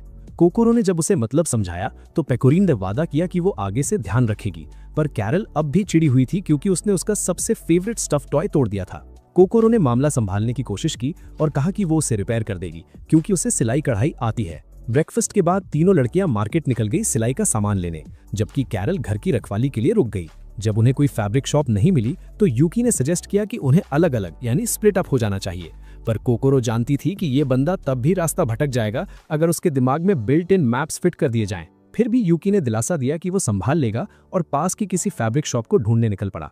थोड़ी ही देर में उसे एक शॉप मिल तो गई, पर उसने देखा कि एक परछाई दुकान के ओनर को निगलने वाली है, तो वो उसे बचाने के लिए अंदर कूद पड़ा। पर भाई वो शैडो हमारे हीरो से कहीं ज्यादा ताकतवर थी और यूकी को अपनी मौत सामने दिखने लगी। ठीक उसी मोमेंट पर शिजुने नाम की एक लड़की ने बड़े ड्रामेटिक फैशन में एंट्री मारी और उस शैडो के 2 टुकड़े कर दिए। उसे ढेर करने के बाद वो यूकी की तरफ भागी, उसे लिटिल ब्रदर यानी छोटा भाई कहकर पुकारा और उस पर सवालों की बारिश कर दी। फिर उसे याद आया कि यूकी की मेमोरी गुल है, तो उसने कहा कि चिंता मत करो, वो उसे प्रोटेक्ट करेगी। ठीक तभी एक लाल बालों वाली लड़की चिल्लाते हुए अंदर आई और शिजुने को सुनाने लगी कि उसने खुद को खतरे में क्यों डाला, क्योंकि उन दोनों को तो सिर्फ दूर से ऑब्जर्व करना था। फिर वो शिजुने को घसीट कर ले गई और यूकी से कहा कि वो ऐसा नाटक करे जैसे उसने कुछ नहीं देखा। एक अंधेरी गली में वो लड़की शिकायत करती रही और शिजुने से बोली कि वो भी यूकी से बात करना चाहती थी, पर उन्हें ऑर्डर्स फॉलो करने होंगे। अचानक शिजुने को अपना मकसद याद आया और उसने जिद की कि वो खुद यूकी से मिलने जाएगी, जब तक कि दूसरी लड़की ने उसके सर पर एक तमाचा नहीं चढ़ दिया। दूसरी तरफ कोकोरो ने एक गुलाबी तितली देखी और उसके पीछे हो ली, पर एक अंधेरी गली में वो उसे खो बैठी। उसी वक्त घर की सफाई खत्म करके कैरल थोड़ा टहलने निकली, ये सोचते हुए कि क्या कोकोरो वाकई उसका खिलौना ठीक कर पाएगी। अचानक उसे एक खूबसूरत सफेद गुलाब दिखा और उसने तय किया कि वो इसे हर मेजेस्टी को तोहफे में देगी ताकि वो खुश हो जाएं। कहीं और शहर में ढेर सारी शैडोज प्रकट होने लगी थी और शिजुने ने ये खबर अपनी गिल्ड टीचर बरिस्ता तक पहुंचाई। इसके बाद यूकी बाकियों से मिल गया और भले ही उन्हें फैब्रिक शॉप नहीं मिली थी, उन्होंने तलाश जारी रखने का फैसला किया। उसी वक्त कैरल हर मेजेस्टी के पैलेस पहुंची जहां क्वीन शैडोज बनाने में बिजी थी और उसने एक बहुत ही पावरफुल शैडो बनाई जिसके चेहरे पर मेटल मास्क था। फिर उसने उस मास्क्ड शैडो को अपना शिकार लाने का ऑर्डर दिया और जब वो कैरल के पास से गुजरा तो कैरल का वो गुलाब मुरझा गया। क्वीन ने उसे तुरंत उस फिल्थ यानी गंदगी को फेंकने को कहा और कैरल ने उदास होते हुए भी बात मान ली। इस बीच यूकी और कोकोरो थोड़ा ब्रेक लेकर स्नैक्स खा रहे थे, पर जब यूकी के कपड़ों पर केचप गिर गया तो कोकोरो उसके लिए गीला टवल लेने गई। वहां उसका सामना उस लाल बालों वाली लड़की से हुआ जिसने बड़े बॉसी ढंग से पूछा कि वो यूकी के इतने करीब क्यों है। कोकोरो ने शांति से समझाया कि वो रूलर फहीद के ऑर्डर पर यूकी की सेवा करती है। उसी वक्त शिजुने प्रकट हुई और उस लड़की के सर पर तब तक थप्पड़ जड़े जब तक वो होश में नहीं आ गई और फिर कोकोरो से उस हंगामे के लिए माफी मांगी। भाई, ये शिजुने और वो लाल बालों वाली लड़की आखिर है कौन और उन्हें यूकी पर नजर रखने का ऑर्डर किसने दिया? उसने समझाया कि उसका भाई यूकी उन दोनों को जान से भी ज्यादा प्यारा है और बस इसीलिए वो उसे लेकर इतनी प्रोटेक्टिव रहती हैं। पर भाई, जैसे ही उन्होंने पीछे मुड़कर देखा उनके होश उड़ गए। यूकी उस बेंच पर था ही नहीं। उन्हें तुरंत फिक्र होने लगी कि कहीं उन शैडोज ने उसका किडनैप तो नहीं कर लिया। शिशुने ने सजेस्ट किया कि उन्हें अलग अलग होकर उसे ढूंढना चाहिए और कोकरो तुरंत पेकोरिन के पास भागी ताकि उसे पूरा मामला एक्सप्लेन कर सके। ठीक उसी वक्त उन्हें दो आदमी यूकी के किडनैपिंग के बारे में बात करते हुए सुनाई दिए तो उन्होंने तुरंत उनसे डिटेल्स मांगी। वो दोनों आदमी उन्हें एक अंधेरी और डरावनी हवेली तक ले गए, पर अंदर जाकर पता चला कि वो लोग यूकी नहीं बल्कि शिरो की बात कर रहे थे। तभी वहां गैंग लीडर एक बेहद टेरिफाइंग रूप में प्रकट हुआ और ऐलान किया कि जो भी उसके रास्ते में आएगा वो उसे मिटा देगा, इरेज एनीवन। पर भाई, ट्विस्ट तो देखो, ये वही थोड़ा प्लम्प बंदा निकला जो कुछ हफ्ते पहले पेकोरिन के रेस्टोरेंट गया था और पुरानी जान पहचान की वजह से उसने शिरो को जाने दिया। इसके बाद चारों लड़कियां इकट्ठा हुईं और पेकोरिन ने कहा कि उन्हें एडवेंचरस गिल्ड में यूकी के लिए एक मिसिंग नोटिस लगाना चाहिए। जब वो वहां पहुंचे और कैरन को बताया कि यूकी गायब है तो उन्हें पता चला कि वो तो थोड़ी देर पहले वहीं था, किसी क्वेस्ट के सिलसिले में। ठीक उसी पल यूकी अपने हाथ में एक रेनबो सिल्क वॉर्म पकड़े हुए लौटा और बताया कि वो फैब्रिक ढूंढने की क्वेस्ट पर गया था। असल में हुआ ये था कि जब वो बेंच पर इंतजार कर रहा था उसने भीड़ में एरिको को देख लिया और हॉस्पिटल वाले उसके ऑब्सेसिव पीछे पड़ने की वजह से वो तुरंत छुप गया। फिर उसने रेनबो सिल्क वॉर्म वाली क्वेस्ट देखी और उसे एक्सेप्ट कर लिया। वो बेचारा उस क्वेस्ट के चक्कर में लगभग मौत का खाना बन ही गया था, फिर भी उसने अकेले इसे पूरा किया क्योंकि वो कैरल के उस टूटे हुए खिलौने को ठीक करना चाहता था। शिशुने और वो लाल बालों वाली लड़की दूर से उसे देख रही थी और उन्होंने नोटिस किया कि भले ही यूकी की मेमोरी गुल है पर वो आज भी उतना ही काइंड एंड कंसिडरेट है जितना वो हमेशा से था। उस रात जब कैरल घर जा रही थी वो थोड़ी वरिड थी कि कहीं नई शैडो उसकी उम्मीद से ज्यादा ताकतवर ना हो और वो सोच रही थी कि क्या उसे ये डबल एजेंट वाला नाटक जारी रखना चाहिए या बस हार मान लेनी चाहिए। और जब उसने घर खाली पाया तो उसकी इरिटेशन और बढ़ गई, पर जैसे ही उसने देखा कि उसके दोस्त उसका रिपेयर किया हुआ खिलौना लेकर लौटे हैं उसके चेहरे पर एक प्यारी सी स्माइल आ गई। एक दिन पेकोरिन ने सपना देखा कि उसके पेरेंट्स ने उसे पहचानने से मना कर दिया है और वो फूट फूट कर रोने लगी। सुबह उठने के बाद उसने हमेशा की तरह पूरे एंथुजियाज्म के साथ सबके लिए ब्रेकफास्ट बनाया, पर कैरल ने शिकायत शुरू कर दी क्योंकि पेकोरिन ब्रेड के अंदर अंडा डालना भूल गई है। पेकोरिन ने सच बताया कि उसे मार्केट में सारे इंग्रेडिएंट्स नहीं मिले क्योंकि शहर के मेन ब्रिज पर एक ड्रैगन ने घोंसला बना लिया है। गांव वालों ने रॉयल पैलेस से मदद मांगी थी पर पता नहीं क्यों वहां से कोई जवाब ही नहीं आया। पेकोरिन ने बताया कि उसने खुद एडवेंचरस गिल्ड जाकर ये क्वेस्ट एक्सेप्ट कर ली है। हालांकि कैरन ने नोटिस किया कि इस क्वेस्ट का रैंक उनकी औकात से काफी ऊपर था। इसके बाद कैरन ने पेकोरिन के आर्मर के शोल्डर्स का यूज करके खुद को डिफेंड किया और ड्रैगन को गालियां देते हुए ब्रिज से भगा दिया। उसी वक्त यूकी और बाकियों ने जंगल में एक रोप ट्रैप लगाया था और जैसे ही कैरल ने उसके ऊपर से जंप मारी ड्रैगन उसमें फंसकर लड़खड़ा गया। फिर क्या था, पेकोरिन ने अपना वेपन चलाया और ड्रैगन को ढेर कर दिया और खुशी के मारे सबको गले लगा लिया। उन्हें बिल्कुल एहसास नहीं था कि वो मास्क्ड शैडो पूरे वक्त उनके करीब ही था और एक मासूम मर्चेंट की आत्मा चुरा रहा था। फिर वो गिल्ड लौटे जहां कैरन ने कंफर्म किया कि क्वेस्ट पूरी हो गई है और रिपोर्ट लिखने को कहा। यूकी ने खुद आगे बढ़कर रिपोर्ट लिखने का जिम्मा उठाया। जब वो गिल्ड से बाहर निकले उन्हें पता चला कि ड्रैगन की मौत की खबर पूरे शहर में आग की तरह फैल गई है और लोग पेकोरिन को धन्यवाद देने के लिए इकट्ठा हो गए हैं। इसके बाद पेकोरिन ने स्वीट्स खाने का प्लान किया और वो उन्हें उसी जगह ले गई जहां कोकोरो और यूकी पहले दिन गए थे। वहां पता चला कि लैबिरिंथ गिल्ड उस जगह की मालकिन है और वो सब हैरान रह गए जब उन्होंने यूकी को लड़कियों के ग्रुप के साथ देखा। शिनोबू उसे देखकर इतनी खुश हुई कि उसने उन्हें फ्री क्रेप्स ऑफर किए और कहा कि जितना मन करे उतना खाओ। बेचारी को ये नहीं पता था कि पेकोरिन का पेट एक ब्लैक होल है जो पूरा स्टॉक साफ कर देगी जाएगी और फिर भी जगह बची रहेगी। उसी रात बरिस्ता एक पास के गांव में गई और देखा कि वहां के सारे रेजिडेंट्स को शैडोज ने खत्म कर दिया है। थोड़ी देर बाद यूकी ने सपने में अपनी पुरानी यादें रिकवर करनी शुरू कर दी और देखा कि उसकी मौत हो रही है, जिस वजह से वो चिल्ला उठा। शुक्र है एक हीड ने उसे उस सपने से बाहर निकाला और वार्न किया कि जो उसने देखा वो शायद उसका एक ऐसा पास्ट है जो वो कई बार जी चुका है और शायद एक ऐसा फ्यूचर जो अभी आना बाकी है। भाई यूकी ने जो सपना देखा, क्या वो वाकई एक लूप का हिस्सा है? और वो मास्क्ड शैडो आखिर अगला निशाना किसे बनाएगा? फिर उसने ये भी बताया कि जल्द ही एक बहुत बड़ी घटना यानी इंपॉर्टेंट इवेंट होने वाली है, जिसके बाद उसने यूकी को वापस असली दुनिया में भेज दिया। यूकी की जब आंख खुली तो वो पसीने में तरबतर था। उसने तुरंत लड़कियों से कहा कि उसे तलवार चलाना सीखना है, तो पेकोरिन ने बिना देर किए उसे ट्रेन करने का ऑफर दे दिया। इसके बाद जब वो अपनी मूवमेंट्स की प्रैक्टिस कर रहा था, कोकोरो उसे बड़े फख्र से देख रही थी, ये सोचते हुए कि यूकी की सारी मेहनत जल्द ही रंग लाएगी। थोड़ी देर बाद जब वो सब लंच के लिए इकट्ठा हुए तो कोकोरो ने बताया कि शायद कैरल उन्हें ज्वाइन नहीं कर पाएगी क्योंकि उसे कुछ जरूरी काम निपटाने हैं। जब वो उसका इंतजार कर रहे थे, पेकोरिन ने दो आदमियों को बातें करते सुना कि उन्होंने अपनी आंखों से प्रिंसेस युस्तियाना को देखा है, और ये सुनते ही उसके चेहरे से स्माइल गायब हो गई। वो दोनों आदमी उसकी खूबसूरती की इतनी तारीफ कर रहे थे कि कोकोरो खुद ये दुआ करने लगी कि काश वो भी उसे एक दिन देख पाए, क्योंकि वो प्रिंसेस किसी फैंटेसी नॉवल की परी जैसी लग रही थी। बाहर कैरल बेचारी सड़क के कुत्तों को खाना खिला रही थी जब उसकी मुलाकात कुरुमी और शिरू से हुई और उन्होंने उसे ड्रिंक के लिए इन्वाइट किया। इससे पहले कि वो उन्हें भागने को कहती, वो विशाल परछाई जो अब पहले से कहीं ज्यादा भयानक थी, अचानक उसके बगल में प्रकट हो गई। पूरे शहर में अफरा तफरी फैल गई और पेकोरिन को बाहर कुछ लड़के मिले जिन्होंने बताया कि कैरल शायद खतरे में है। असलियत में कैरल दूर से उस विशाल शैडो को देख रही थी जो शहर के लोगों को निगलने ही वाली थी, क्योंकि उसके ऑर्डर्स सिर्फ ऑब्जर्वेशन के थे।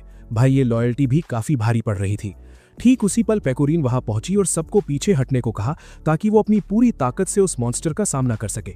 कैरल जब पेकोरिन को देखा तो वो हाइडिंग प्लेस से बाहर आ गई, पर जब उन्होंने उससे मदद मांगी तो वो एक पल के लिए हिचकिचाई। उस हिचकिचाहट की वजह से शैडो उसे लगभग निगल ही गई थी, पर पेकोरिन ने आखिरी सेकंड में उसकी जान बचा ली।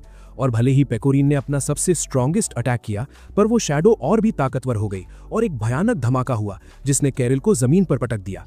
पर जब उसने आंखें खोली तो उसने देखा कि पेकोरिन ने उसे पत्थरों के नीचे दबने से बचाया था और अपनी बॉडी को खतरे में डालकर उसकी ढाल बन गई थी। क्योंकि पेकोरिन की पीठ एकदम खुली थी, शैडो ने बिना रुके उस पर हमला शुरू कर दिया। फिर भी उसने एक ट्रू हीरोइन की तरह सब कुछ सहा ताकि कैरल को प्रोटेक्ट कर सके, जिसका पैर मलबे में फंसा था। और जब शैडो ने एक महान अटैक तैयार किया तो पेकोरिन ने अपने आर्मर का एक हिस्सा कैरल को दे दिया ताकि उसकी डिफेंस बढ़ जाए, और खुद सीधा उस अटैक के सामने कूद पड़ी। एक बेहद भयानक धमाके के बाद शैडो के चेहरे पर एक दरार आ गई और पेकोरिन थकान के मारे ढेर हो गई। रही बात कैरल की, जब उसने आखिरकार खुद को आजाद कर लिया तो वो भागी भागी अपनी दोस्त का हाल देखने पहुंच गई। जैसे ही पेकोरिन ने आंखें खोली, कैरल उस पर किसी फूलिश इडियट की तरह चिल्लाने लगी कि उसने अपनी जान खतरे में क्यों डाली। उसकी आंखों में आंसू चमक रहे थे क्योंकि उसे याद आया कि थोड़ी देर पहले वो उसे छोड़कर जाने वाली थी। फिर भी पेकोरिन ने अपनी जान पर खेलकर उसे बचाया। कोकोरो तुरंत पेकोरिन की केयर करने भागी, जबकि यूकी ने मॉन्स्टर का अकेले सामना करने की तैयारी की। जैसे ही उसकी एनर्जी बढ़ी, उसकी यादें वापस आने लगी। तभी अचानक उसने अपनी पावर्स पर से कंट्रोल खो दिया, पर तभी एक विशाल दीवार प्रकट हुई जिसने उसे मॉन्स्टर से अलग कर दिया और उसने खुद को मलबे और धुएं के बीच खड़ा पाया। जब वो अपने दोस्तों को ढूंढ रहा था, तभी बरिस्ता वहां आई और उसे तसल्ली दी कि फिक्र मत करो, उसके साले दोस्त उसके साथ ही हैं। उसी वक्त कोकोरो पैलेस के अंदर थी और वहां उसने पेकोरिन की एक तस्वीर यानी पोर्ट्रेट देखी जिसमें वो राजा और रानी के साथ थी। थोड़ी देर बाद पेकोरिन हॉल में दाखिल हुई और समझाया कि वो एक नए किले के अंदर है, पर अजीब बात ये थी कि वहां वो दोनों अकेली थी। तो कोकोरो ने उससे उस दीवार पर टंगी पोर्ट्रेट के बारे में पूछा और पेकोरिन ने जवाब दिया कि उसकी असली पहचान जस्टियाना वॉन एस्टर है, जो एंसेल की प्रिंसेस है। इसके बाद उसने राज खोला कि उसके माँ बाप ने उसे एक मिशन पर भेजा था ताकि वो एंसेल के लोगों के बीच रहे और उन्हें समझे, ताकि वो देश पर राज करने के लायक बन सके। उसकी मम्मी ने उसे वो ताज भी दिया था जो वो आज भी पहनती है और समझाया था कि ये उसे हर नुकसान से बचाएगा, पर बदले में उसे बेहद भूख महसूस होगी। पेकोरिन ने वो तोहफा एक्सेप्ट किया और पूरे कॉन्टिनेंट का सफर किया ताकि अपना मिशन पूरा कर सके। पर जब वो घर लौटी तो मेन गेट के गार्ड्स ने उसे अंदर नहीं जाने दिया, तो उसे मजबूर होकर किले के अंदर अपना रास्ता खुद बनाना पड़ा। किले के अंदर वो अपनी मम्मी की मेड से मिली, पर उसने भी उसे पहचानने से मना कर दिया। जस्टियाना बेचारी किले के हॉल्स में भटकती रही, किसी ऐसे को ढूंढती रही जो उसे जानता हो, जब तक कि वो आखिरकार उस थ्रोन रूम तक नहीं पहुंच गई जहां उसके माँ बाप बैठे थे। भाई पेकोरिन तो असली प्रिंसेस निकली, पर उसके घर वाले ही उसे पहचानने से इनकार कर रहे हैं। क्या ये वही इंपॉर्टेंट इवेंट है जिसकी वार्निंग यूकी को मिली थी? उसने उन्हें बताया कि वो अपने सफर से वापस लौट आई है, पर हद तो तब हो गई जब उसके सगे माँ बाप ने भी उसे पहचानने से इनकार कर दिया। ठीक उसी मोमेंट पर एक सफेद बालों वाली डीमन कमरे में दाखिल हुई और बड़ा झूठ बोल दिया कि असली प्रिंसेस यूस्तियाना वो खुद है। इस पॉइंट पर पेकोरीन को समझ आ गया कि ये औरत कोई और नहीं बल्कि वही हर मैजेस्टी है जो पर्दे के पीछे से सब कुछ कंट्रोल कर रही थी। मतलब असली विलन की एंट्री हो चुकी थी। अब कोई और रास्ता ना देखकर पेकोरीन ने पैलेस छोड़ दिया और अपने अतीत यानी पास्ट को हमेशा के लिए पीछे छोड़ने का फैसला किया। उसने बिना किसी मंजिल के एक नया सफर शुरू किया और उसी दौरान वो यूकी और बाकियों से मिली। वहां से उसकी जिंदगी पहले से कहीं ज्यादा बेहतर हो गई। वो लोग साथ में अलग अलग क्वेस्ट्स करने लगे और हर तरह के लजीज खाने का मजा लेने लगे। पर भाई इतनी चीयरफुल दिखने के बावजूद पेकोरीन के दिल में एक डर हमेशा बैठा रहता था, दोबारा भुलाए जाने का डर, फियर ऑफ बीइंग फॉरगॉटन। इसी वजह से वो हमेशा सबका ध्यान अपनी तरफ खींचने की कोशिश करती थी। इसलिए वो अक्सर उन्हें गले लगा लेती ताकि वो उन्हें याद रखने की और भी ज्यादा वजह दे सके। बेचारी का डर भी जायज था। जब पेकोरीन थक कर अपने घुटनों पर गिरी तो कोकोरो ने बड़े प्यार से उसे सहारा दिया और कहा कि वो उसे कभी नहीं छोड़ेगी और गिल्ड में बिताया वो दिन उसके लिए प्राइसलेस यानी अनमोल है। ये बातें सुनकर पेकोरीन का सब्र टूट गया और उसने अपने सारे दबे हुए इमोशंस को खुलकर बहा दिया। पर उसे ये नहीं पता था कि कैरल दरवाजे से ये सब देख रही थी। इसके बाद कैरल ने अपनी नजर कोलिजियम की तरफ घुमाई और आखिरकार उसे समझ आ गया कि उसकी असली जगह कहाँ है। उसने खुद को उस शैडो का सामना करने के लिए तैयार किया। उसी वक्त बरिस्ता ने यूकी को तसल्ली दी कि वो उसकी दुश्मन नहीं है और उसे उस जगह को याद करने को कहा जहां वो खड़ा था। यूकी ने रियलाइज किया कि ये जगह तो बिल्कुल रूलर अहिद के घर जैसी लग रही है। बरिस्ता ने तब बताया कि वो असलियत में उसकी अपनी गार्डियन एंजल थी और वो धीरे धीरे उसकी यादें रिकवर करने में मदद कर रही थी। फिर उसने यूकी के अंदर सोई हुई प्रिंसेस नाइट पावर के बारे में बताया, पर साथ ही वॉर्न भी किया कि बिना मेमोरीज के उस पावर का यूज करना उसके वजूद के लिए खतरनाक हो सकता है। उसने उन शैडोज के बारे में भी बताया जिन्होंने सैकड़ों लोगों की आत्माओं को निगल लिया था और समझाया कि वो शैडोज किसी बेहद पावरफुल चीज की मर्जी से बनी है। ये पूरी दुनिया असलियत में यूकी और उस शक्ति के बीच हुई लड़ाई का नतीजा थी। ये सच सुनकर यूकी की रूह कांप गई। असली दुनिया में गांव के लोग मलबे में पेकोरीन और बाकियों को ढूंढ रहे थे, तभी नाइटमेयर गिल्ड की तोमो वहां पहुंची और सबको तुरंत वहां से निकलने का ऑर्डर दिया। सिविलियन से बात करने के बाद उसने जून्स पैलेस के नाइट्स को पूरी सिचुएशन इन्फॉर्म किया। डिस्कशन के दौरान क्रिस्टीना वहां आई और उस लड़की में इंटरेस्ट दिखाने लगी जिसने बताया था कि वो एक तलवारबाज मॉन्स्टर से लड़ी थी और सबको बचा लिया था। जून ने उसे मिशन पर फोकस करने को कहा, पर क्रिस्टीना बोली कि इतने ताकतवर मॉन्स्टर का कैपिटल के इतने पास आना और किसी को खबर तक न होना काफी अजीब है। फिर उसने इशारा किया कि एंसेल के तख्त पर कोई मॉन्स्टर बैठा है और जून और तोमो को कंफ्यूजन में छोड़कर निकल गई। इधर कैरल जब विशाल शैडो से लड़ रही थी, वो अब भी अपने हर मैजेस्टी के फर्ज और पेकोरीन के साथ की दोस्ती के बीच डगमगा रही थी। बेचारी को यह तक नहीं पता था कि जिस प्रिंसेस की वो सेवा कर रही है वो एक फेक है और असली रानी तो खुद पेकोरीन है।